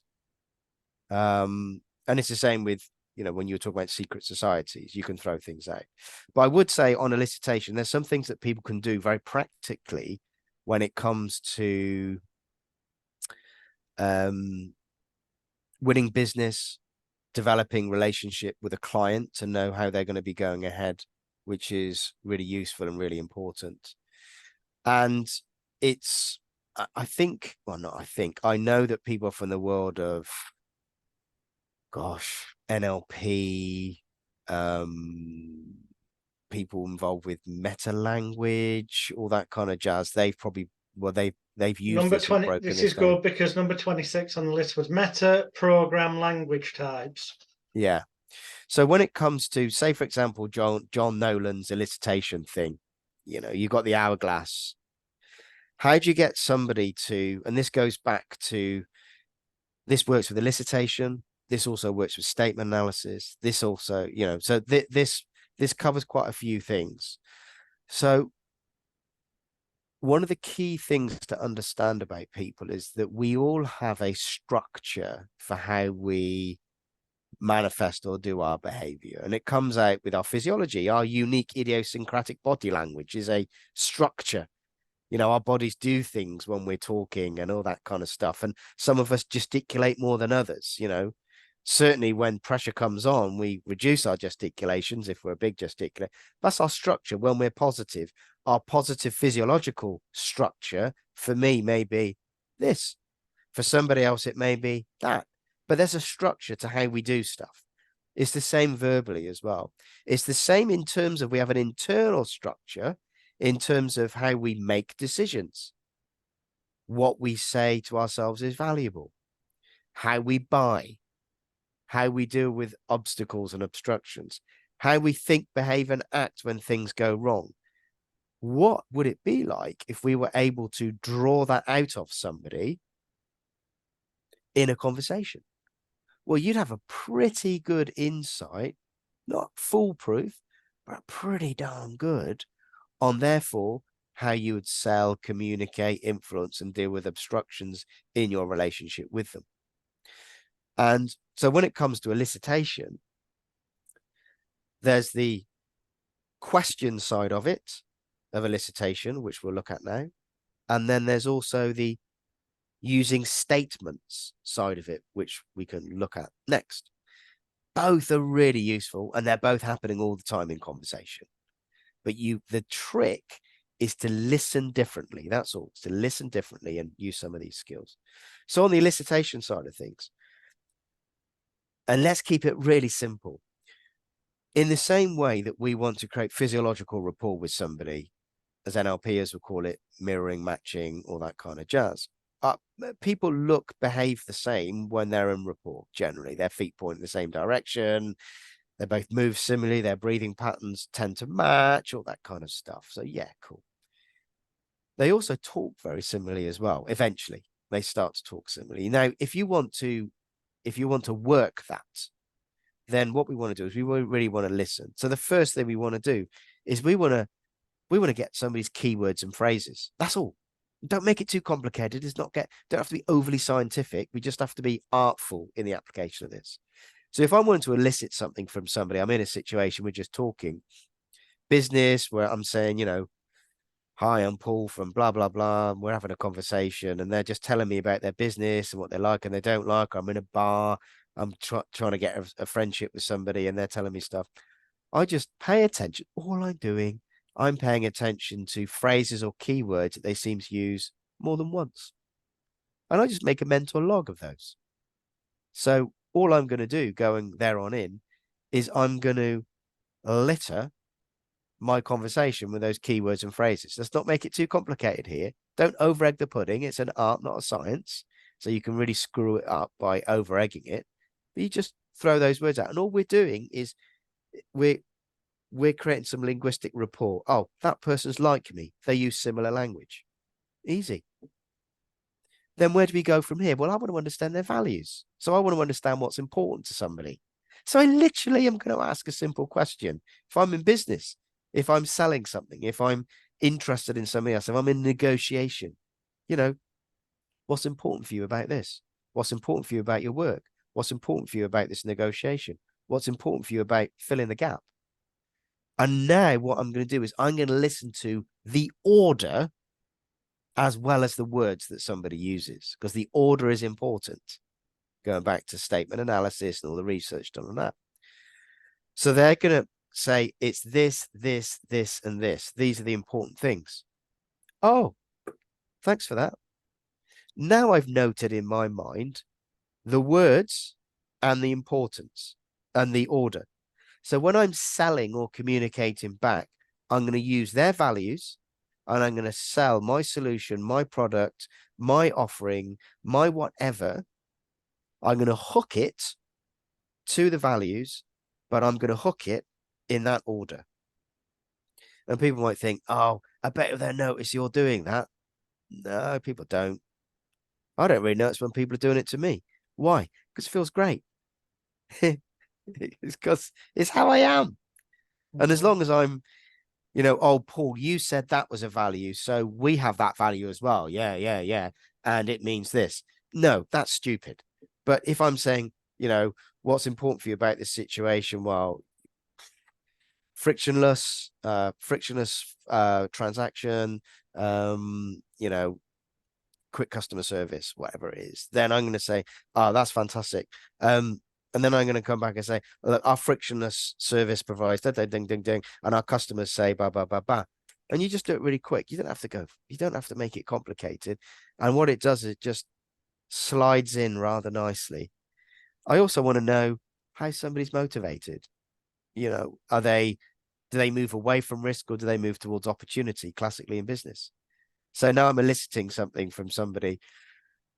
First of all, I know their keywords. I know what's important to them. I know what's important in terms of how they order them and their hierarchy, and I'm using that back to them. Then I'm also working out, okay, then what else do I need to know?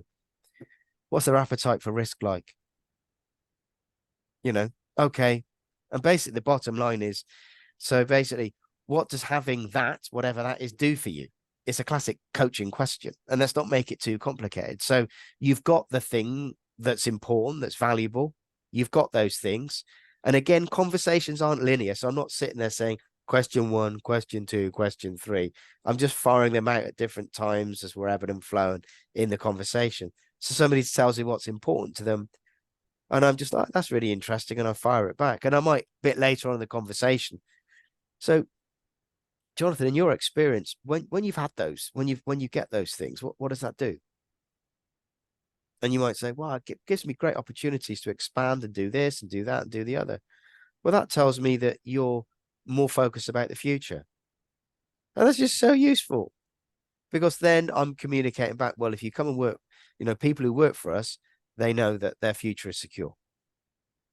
Or it could be, so you've got those things that you value later on in the conversation. So when you've got those things, what's happened? I tell you what, knowing that I've got those things covered off gives me real security that I can move ahead. Well, I know that you're moving away, you're risk averse. So then if I'm trying to recruit somebody, let's talk about that word, trying to recruit somebody, I know that we can guarantee if you work with us, if you combine your talents with what we're doing, we'll make sure all the hygiene stuff is sorted out, finance, protection, all those kinds of things. And I'm just playing to their motivation pattern. That's all I'm doing all the way through. And then, I want to work out how do they understand success? Because success is important, because I need to know as the elicitor, what threshold do they get to inside that says that's success? So I might say, you've had a successful business, Jonathan. You sell, you've got online presence, you've done this, that, and the other, what made it work? And this is just general chit chat. I'm at a bar with somebody. Nobody knows this is really taking place. So what made it work? And they start telling me what made it work. And they tell me the order that they used to make it work. I'm quite interested.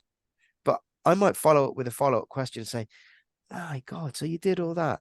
So when you look at other people, later on the conversation or straight away saying, were you inspired by other people? Is this all the stuff you thought up yourself?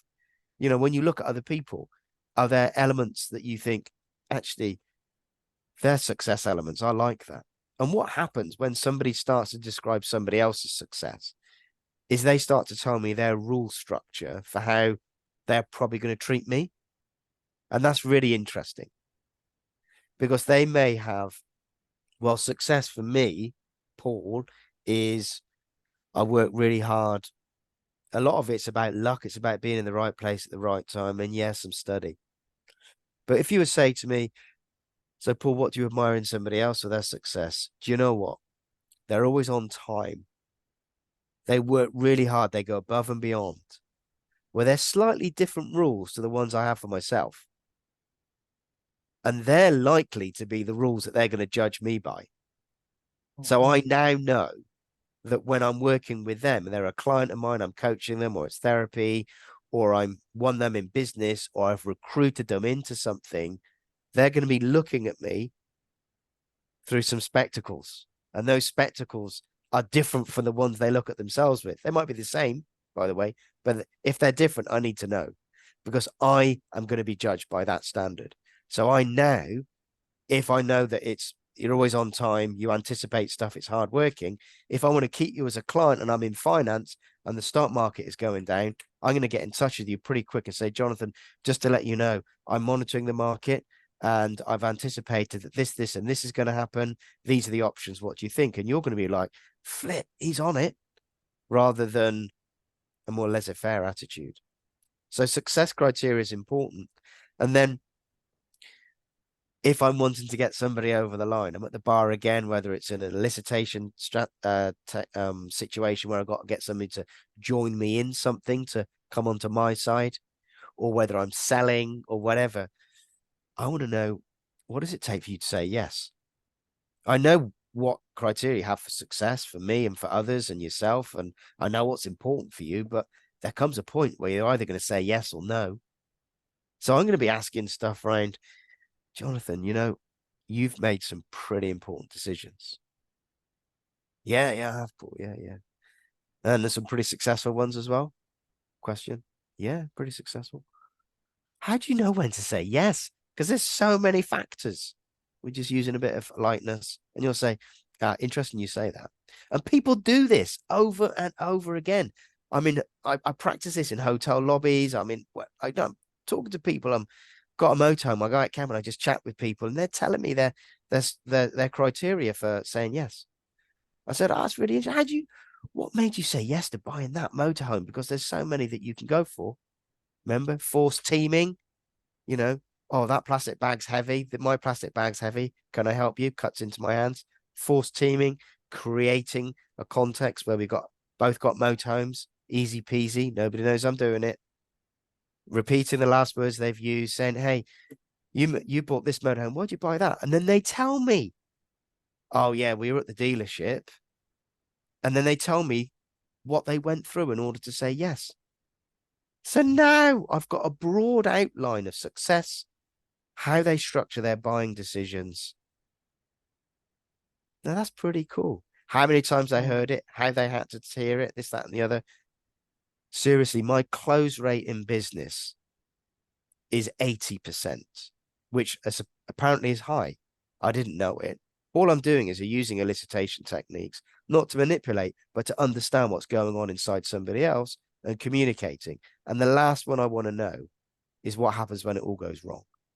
And so I'm in a conversation with somebody, mate, I bet you, and I'm just, this is obvious, you know, obvious way to approach it. And there's more finessed versions, but let's just go, mate, doesn't always go in a straight line now, does it? No, it doesn't. How many campaigns have you done, or how many things you've done where stuff hasn't worked? Yeah. How do you feel about that? Where'd you go? What do you do? Or in business, look, you've bought and sold businesses. I bet you've encountered some people who have been right idiots, haven't you? Yeah, I have. Tell me about it. What goes on in you when that happens? Then they're telling me really what's happening when the poo hits the fan. So then I can then say, so when that's happened, how do people rectify it? I'm curious. That's part of elicitation is curiosity, ego suspension, curiosity. So I'm curious. So how did you resolve that? Now they're telling me this is how they behave when it goes wrong, so I can spot the signs. And also they're telling me how other people fix it for them when it goes wrong. So now I've won them. I know their keywords, I know their values, I know their motivations, I know their success criteria that they apply to themselves, success criteria for somebody else, which is me, by the way. I now know how they end up saying yes, what the process was to say yes. And finally, if it all goes wrong, what are you going to be like and how does it get fixed? Because I know, therefore, how I can fix your problem. If you go in a straight line and have a conversation, you can get there in 30 minutes. If you're eliciting somebody over a longer period of time, you've got loads of data that you can use. And of course, when you combine that with all the Cialdini stuff, all the other stuff we've been talking about, you can, through questions and answers and structure, begin to nudge people in a particular direction. But I said that's 6 or 7 questions, conversational points that will get you nearly everywhere with most people in a situation where you got to understand how they're wired and how you need to deal with them. Now, there's about 30.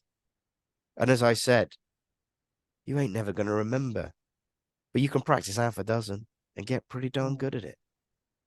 And that's question, content, structure-based elicitation. And you can have it on a piece of flipping paper if you want, and you can be in a formal meeting where you're making notes, or you're in a therapy situation and you're working out how you can work with this person. You're asking them some questions in the intake session. They're coming in the chemistry. I'll be interested just when you've had therapy before, because I've had therapy before. So tell me what worked, what didn't work, what was helpful, what wasn't helpful. They're giving you the blueprint for success. They're telling you everything you need to know. It's really quite nice. And stuff like that is to some degree mentioned in the members area in the coaching, mentoring and consulting secrets section of the members area. Oh, brilliant. Randomly, because it's the next thing on the list, this isn't a question, it's more of a statement that I obtained a QBAC CIA counterintelligence interrogation manual that's declassified from a website because it's in the public domain. And also that's where I found out about the official CIA manual of trickery and deception by John Mulholland, which is very steady. Anyway, that website, there's a link to it in the members area, but it's called theblackvault.com. theblackvault.com, and they have declassified CIA and other governmental around the world documents, training manuals, field manuals, stuff that's been declassified that or is available in the public domain, but most people don't realize it. And there is a wealth of stuff there if ever you were to be getting into the 005.5 arena. Christ. Yeah, there's Yeah, there's a whole load of stuff that actually begins to work when you play a very long game. And I just two things. So the other elicitation stuff is less obvious in terms of asking questions and listening for structure and order. That's in conversation. It's gold, really. Just those 6 or 7 questions and listening for structure has made me really decent money, more than a shoulder pop or a compression. That has made me decent money. And that's what we want our viewers and listeners to know. What works, what makes you successful. The other thing as well is in terms of the elicitation that is used, and this is used more along the lines of people who are trying to convince or persuade or pick people up or nefarious things or whatever, or diffuse situations. There's a few things that you can do which is really helpful to get people to talk or to ameliorate a difficult situation. The first one you can use is ego suspension, combined with a false statement, but not 100% false, just a little bit false. So I gave an example in a previous slot that we did, Jonathan or Ryan. I was talking to some people who were from the security setting, and they were really into the ballet, the opera.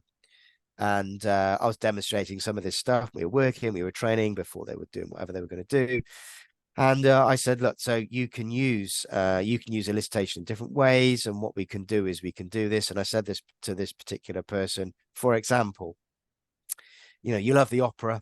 And I said, I've really loved going to the opera as well. And particularly the music that they use in the opera is really, really moving. Pause. Shut your mouth.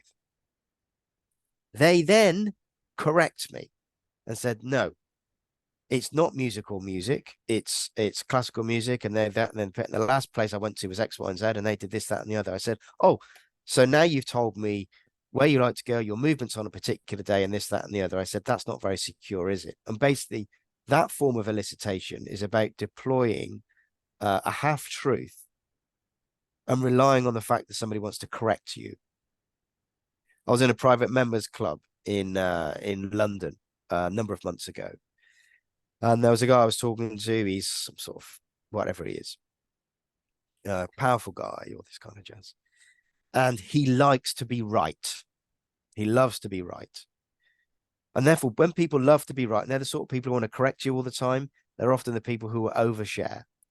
And if you want to get them to give you more information about the thing they've just been talking about, you repeat it back to them with a slight error. So let's say something obvious. Say this guy likes playing golf on a Tuesday. Say, oh, it's really great. Yeah. I love golf as well. And maybe I could meet you at the club on a Wednesday. He immediately jumps in. No, when I go to X club, it's always on a Tuesday. Oh, hang on a minute. Now he's told me where he's gone. He didn't tell me the club before, but now he has, because he's got the desire to correct. He's got the desire to be seen, to know stuff. So when we deploy different elicitation, this is more covert elicitation, where you are using techniques where you're purposely deploying error in order to trigger the desire to correct, people will often overshare. An elicitation in a more covert setting is about a jigsaw puzzle. It's about lots of different pieces suddenly being put on the board, and you begin to put them together. It's a longer play, but it's worth it.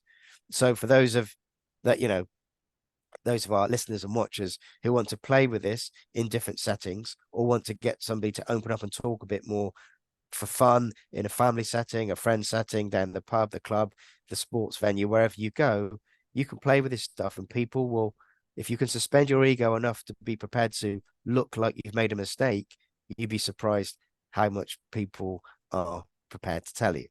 The other thing that's really useful as well is what we call bracketing. Bracketing is creating a false time restraint, a false either or setting, so that then people tell you more information or feel more relaxed. So for argument's sake, it could be, If I wanted to know the price that a competitor is charging for something, so I'm trying to sell something to somebody, for argument's sake, or I'm trying to get them to say yes to me, but I need to do some digging. I need to get some intelligence. I need to work out something. I can have a chat with them and say, gosh, I don't know. I'm at the bar, I'm at a trade fair or something. I might say to them, gosh, I tell you what, I've heard that a lot of the competitors out there are charging anywhere between, 15 to 25% markup. Gosh, I bet I bet you must be near that. Or I bet you're a thingy-jig and you're way over that. And I'll just leave it. And they may turn around to me and say, tell you what, we're nowhere near that. We're around X%. Oh, okay. Then I pass that information on to my colleague, who is then going to be doing the negotiations. So I'm out there fishing and this, that, and the other. So you can use bracketing to find out, oh, between that and that, that's where the thing is. And the person listening to that may say, oh, no, it's not that. It's more like that or more like that. Great information for me to pass on. The other way you can use bracketing as well is giving a reason for having a conversation. Look, I know you're really busy. Give me 5 minutes. In fact, let's get the watch going now. 5 minutes, and I guarantee that I will blah, blah, blah, blah, blah. And what that does gives people a get out of jail free. Oh, I can get away. He's boring as hell. I can leave. Using bracketing between one and the other to get information for espionage, trade espionage, other information collecting, and or bracketing around a forced amount of time to give people a way out, are useful ways to get people to get on board with you and move ahead. Those are just two things that are really useful. Cool.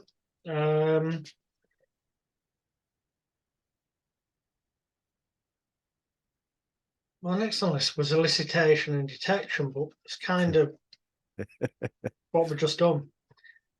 So that's nothing left on that list, nothing left on that list. Oh, right. So this is just mention of a book that you mentioned to me. But because we made mention of Cambridge Analytica before, and this guy was involved. I mentioned a book by someone who was involved, but you mentioned Sven Hughes and a book called Verbalization, Power of Words to Drive Change. So it's just a book recommendation. Yeah, I mean, Sven, he's quality, Jonathan. Seriously, if you could interview him on, he's good. He's very, very good. And he's, I mean, he's visible. He was invisible for a period of time, but he's visible. All the stuff around Cambridge, by the parent company, actually, he's a whistleblower. SQL. Yeah. Yeah. I won't say too much. I'll let him blow his own trumpet, but impressive guy. Okay, so then we have 3 more bits on this paper, and then, well, that's it then, notes-wise, as it were. So, Shape of Truth. Yeah. Okay, you got three parts. Shape of Lies, Shape of Trust. They're the 3 last things on this list. Cool. Well, they all sit in together. They're the same thing. So there's remember the difference between truth tellers and liars. Truth tellers are conveyors, and liars are trying to convince. So remember that. So the stakes are always higher when we're lying or deceiving. We're trying to convince somebody of something that isn't true, and we leak. And Fipsy and his stuff on the body language, he's brilliant at this. So go and look for him. Is in the pack here. The other stuff that you want to look for linguistically, there are certain markers, there are certain qualities, plural, of truth tellers as opposed to convincers, liars, deceivers. The 3 bits. You got the introduction. There's always context that somebody gives as they tell the story. There's the up bit. There's the core of the story, which contains the truthful event, what you did on said night, for argument's sake. Where were you last night, darling? Yeah. So there's the context. Well, last night, da. Then there's what I did, where I was, the bit that we're trying to get at, and then the outro, which is the conclusion. So I can be trusted, and da. Yeah. When it comes to percentage-wise, if the introduction, you've got to listen to the whole thing, and you can see it in written statements as well. When you listen to the whole thing, The introduction is normally around sort of 15 to 25%, the context. If, and these are broad generalizations, but if when you play the conversation back in your head and it's all been introduction, scene setting, this is who I am, this is what I am, you know, this is ba ba ba ba me, and no. If there's loads of front loading, there's a high chance that they're either deceiving you, withholding information, or lying. Because they're front loading the story so they don't have to get to the kernel, which is the truth, the thing that happened. So this bit gets really long at the beginning. Just be mindful, because it's designed, remember, we put ourselves close to the thing that we're confident about. So they're creating masses of distance between them and the actual detail. So if they're light on detail, but huge on intro, woohoo, red flag, goes up the mask. So really be careful on the introduction. The outro. If somebody tells you the story, and then they finish abruptly, it just drops off the end. The outro should be about 25%-ish as well. And the outro will contain certain elements, as according to the research. The elements that it will contain will often be how they felt it impacted them, how they feel about it, spatial markers, things that are happening around them as they left wherever they were, etc. And you'll notice this in statements.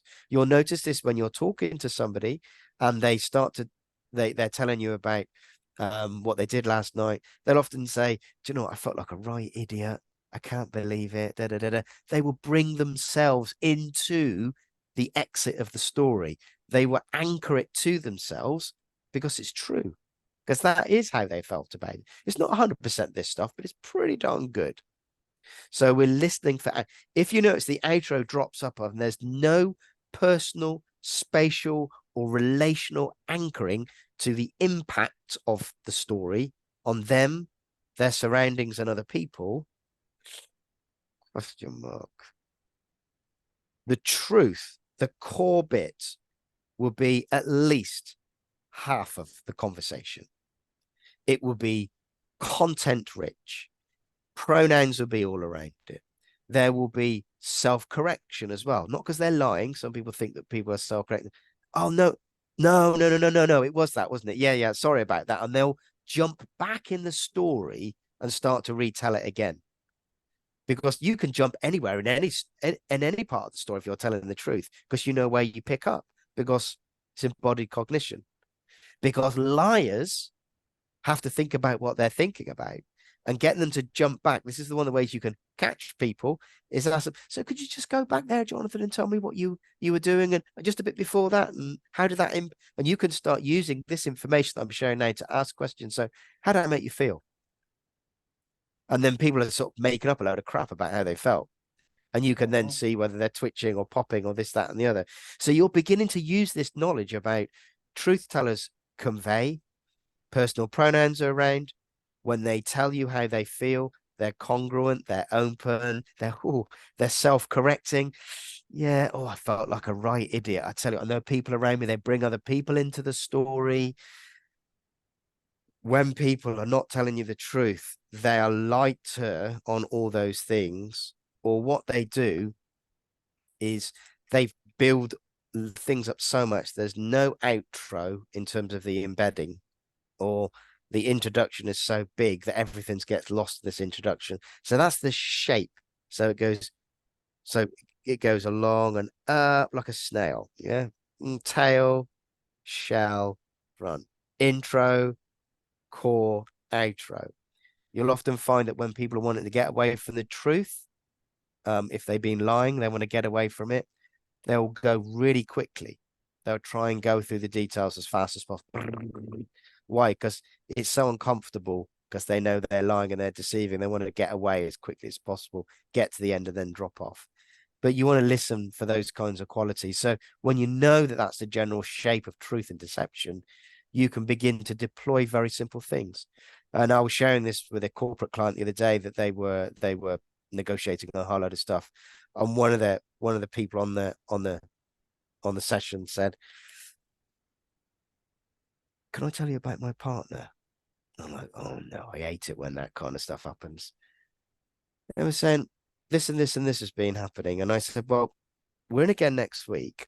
Ask these things and then report back to me next week what's being said. So they went through this stuff, The Shape of Truth. They got them to tell a story about what had been going on. They asked them the questions. Could you take me back through there? And this, that, and the other, listening for pronouns, spatial anchoring, how they felt about it, how other people were when they brought them in, length of introduction, drop off and outro. And they shared the story with me. And I said, I'll write on an envelope on the, on the back of this board or whatever, what I think, whether I think they're deceiving you and you should maybe stop this relationship or at least go for some counseling or this, that, and the other. And I want you to say, and they said, I don't need to say anything. They're an effing liar. I said, yeah, I had that, but I didn't have the effing word in front of it. And the strange thing was, Jonathan, those people in the room that knew them and the context they were in, they said, we could have told you that they were a rum and they were a bad un. We knew it, but you were so blinded by your emotions that you couldn't step back, slow down, which is what all this is about. Slow down and tune in to what was really happening. You weren't in synchrony. Something was out of sync. You just didn't slow down. And as soon as they saw it, it was as, oh gosh, it's been going on for years. Yeah, I'm sorry about that. That's the shape of truth. And without a doubt, invaluable. I'm just playing devil's advocate with this that I'm going to throw in here, and it is making it about me, so I apologise in advance. But me is the best example I can come up with for this one. I've encountered personally. Oh, he just scratched his nose. That's a signal for lying. Take your antihistamine, mate. Oh, the antihistamine's not working. That I mentioned earlier. But right. By way of illustration, my resume, career, plotted life story is at magicalguru.co.uk. The links at the top and bottom, along with Paul's website links and whatnot in the members area. I have had in the past, albeit they weren't trained body language analysis people or behavioural people, they were members of the public, shall we say, who may have read a book on this or just thought that they were following their gut instinct. The point behind what I'm about to say is also be aware that sometimes those non-verbal signals are often more important than what you hear, although what you hear, the rhythm, speed, volume, pace bit's important, but I mean the content.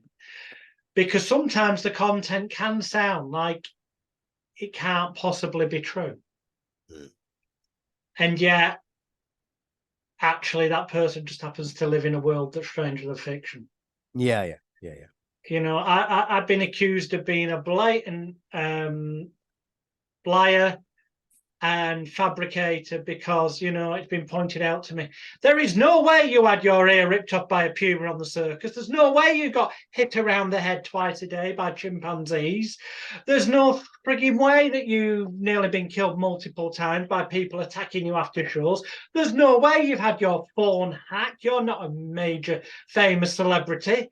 And even when I've shown them that, look, it's there on the High Court website. Alex Smith versus News Group newspapers currently ongoing as we speak. They go, well, that's some other Alex Smith, isn't it? No, that's why I've got a website, circusofthemind.net. Yes, I did try and expose Mazza Mahmood in 1998. Yes, I did get out of my depth. Yes, I did end up in prison because it backfired, but I didn't know I was being drugged without my knowledge and being lied about. And they go, whoa, you're full of shit, man.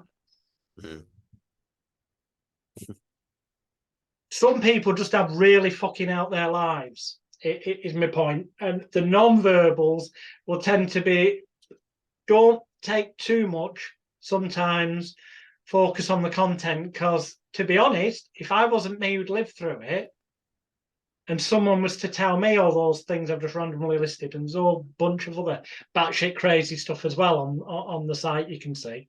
And there's a reason why there's links to press cuttings or photographs or videos, is to prove it bloody happened, because it is batshit crazy, so much of it. If I was the person meeting that person who said they'd done these things, experienced these things, I probably think they were fucking lying as well. Do you know, it's interesting, Jonathan, and so let me switch into analyst mode a second and sort of deconstruct some of what you're saying. So I've heard you talk about the ear being ripped off incident where you were a young child playing under the trailer of the, yeah. When you describe that, okay, it might sound fanciful and out there to many people, but the fact is you talk about how it made you feel, how it impacted you emotionally. When I've heard you talk about when the chimpanzees were slapping you around the head, yeah, you've then talked about, and that may be why my hearing's like this and this, that, and the other. And you're doing all of the things that the research, although it's not not good enough for actual science, but the research says that truth tellers do. You're contextually embedding. You don't drop your pronouns. You talk about emotional impact of the situation on your present and, of the past and the present, etc. So you're doing all the things that the research says, unless you're very, very good, which you will be as well. You know how to do this stuff, but you're doing the things that they say happens when people are conveying the truth rather than trying to convince somebody. Because say, for example, you were completely BSing, it would be highly unlikely or highly likely as a BSer that you would talk about this happened under the caravan, and that'll be it. You wouldn't say much more. And that's how my ear got ripped off. And there would be no spatial, no emotional, no relational, or no personal impact or anchoring. But you do all of those when you describe those situations. It's just the way it works. It's such useful knowledge to know this, because you will listen to people around you in such different ways. Viewers and listeners, just knowing that, and it's from all the research that this guy's got in a big thick book, just knowing that, it's like, oh yeah, of course, damn. And you'll know it when you're lying yourself, or when you're so when I got tested, I went off to lots of different places and ad nauseum situations where you had to, you walk in the room, there'd be a bag, and in the bag was some sort of coins or plastic buttons, black or white. Put your hand in, black was lie, white was true. Put your hand in, bang, you had to go and lie. You were given us a context, you had to lie about it. And then you just people were training each other and observing what you, me, others would look like, sound like, and the qualities, and what's the research say, and you just drill and drill and drill and drill on this stuff. And, I was pretty good at it. But more than that, it taught me these are the characteristics to look for. And it's nothing more than I'm showing here. It's the shape of it. And people grab a hold of that when it comes to people's boyfriends, girlfriends, partners, and people are suspicious, people at work, employees, you're suspicious of people at work, without going into too much detail. My beloved wife, she tells me the things at work in different situations. I would say, why don't you ask this kind of question or listen for these qualities? And I can't look at emails because of GDPR, but I said, just look and ask these things. The truth of the matter is the research says that we all lie or embellish X amount of percentage throughout the day anyway, even as truth tellers. It's because of social lubricant. Shall we play a game? I'm feeling playful and mischievous here.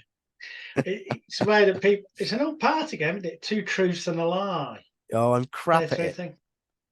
Hey, that's yeah. Strangely enough, it's really, really weird. So I, if we're at parties or at friends' houses and they get their board games out, oh, Paul, you must be really, really good. I'm not actually. I'm okay.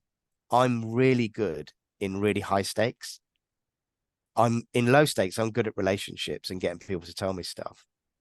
But when it comes to all the other stuff, my profile, they put you through batteries of tests. I kind of come alive at a certain stress threshold, and it's not met in normal life. So that's why I've got to do lots of different things.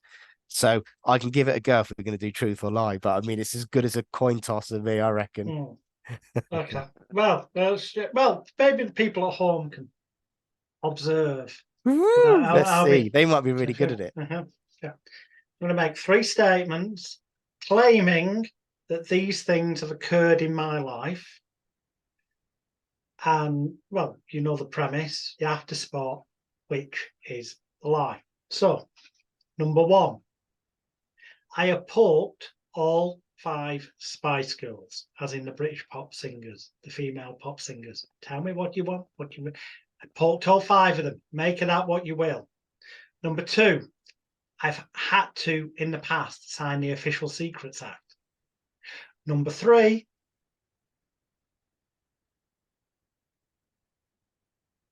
this is fucking ridiculous, and this isn't a clue to whether it's like I can't read my own fucking handwriting. So much for planning these things so that it'd be nice and smooth and everything.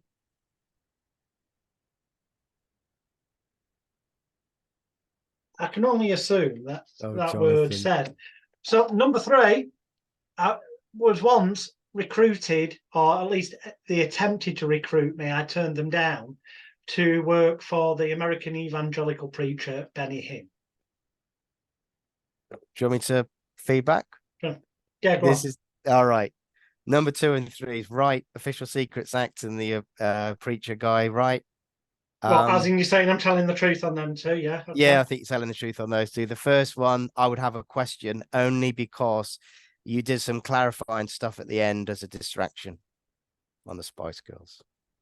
Okay. I was being a twat. They're all true. No, were you? I got question mark. But however, yes, you're right to have a question mark on the first, because I said I poked all 5 Spice Girls, and obviously I'm trying to intimate something there perhaps different than it actually was in reality. Oh, so maybe I'm okay in low stakes then. Yeah, no, you are, yeah. Because the truth is that I didn't poke them in any sexual manner, which is perhaps what I was trying to portray it as. I under my guise in the past as David Williams or Alex Alexander, previous stage names, examined their belly buttons as part of my psychic belly button reading, navel gazing. So my finger connected with navels poking. Amazing. So for the viewers and the listeners, what I was we did pick up on that there was something not quite. Yeah. So no, the reason why number 2 and 3 were relatively straightforward in as much as your use of hand movements, fluidity, rhythm, speed, volume, and pitch was the same, but also your consistent use of personal pronoun I. So there were no real tells for me there. The first one, the reason why I put a question mark was, hey, hang on a minute, you using pronouns, but you were displaying some signs of sensitivity in the way that you moved and bladed at the end as you were trying to get away from something. So I'm thinking, I'd ask questions there. There's sensitivity. That's sensitive. I was purposely portraying it in a manner that could people fill in the blanks themselves and come to the wrong conclusion. Yeah. So it wasn't clear, and the obfuscation and the thing at the end, which is moving away, which again we move away from things we're lying or we're not comfortable with. So maybe I should do the low stakes games with the family and clean up then. Yeah. Because I mean, people who play poker, they talk about having tells, don't they? Yeah. That's observation again. And frankly, the stuff that we've covered in this, if people watch and listen, I'm damn certain it would help them be better at spotting people's signals and tells about whether or not they're holding a good hand or a bad hand. I have been approached. I was in a few situations. There's one in town. I live in Chelmsford. There was one in town. I was somewhere. I was listening to a guy talking. He's a professional poker player, and we just got chatting. And the next thing I knew was, "Do you come down here very often?" "Oh, no, not really." He said, "Come down here next week, and then maybe we could arrange for you to do some training, and then I could put you in touch. I'm off to Las Vegas." And I was like, "No, mate, I've got other stuff to do. I don't feel I can really do it." It was fascinating. Absolutely fascinating. And pickup artists as well. I've been approached by, I don't know much about that community, but yeah, that community as well. So I've got nothing. Well, I say I have nothing left on my list. I've got 3 little things wrote down, but I'm saving them for our kind of debrief lesson 7. So is there anything else you feel you need to add for lesson 6? Anything that No, there's a you've lot in noted? there. There's a lot in there. The mop up would be the place to bring final closing thoughts, I think. In which case, as always, everybody, stuff we referred to, you'll find in the members area, it's there.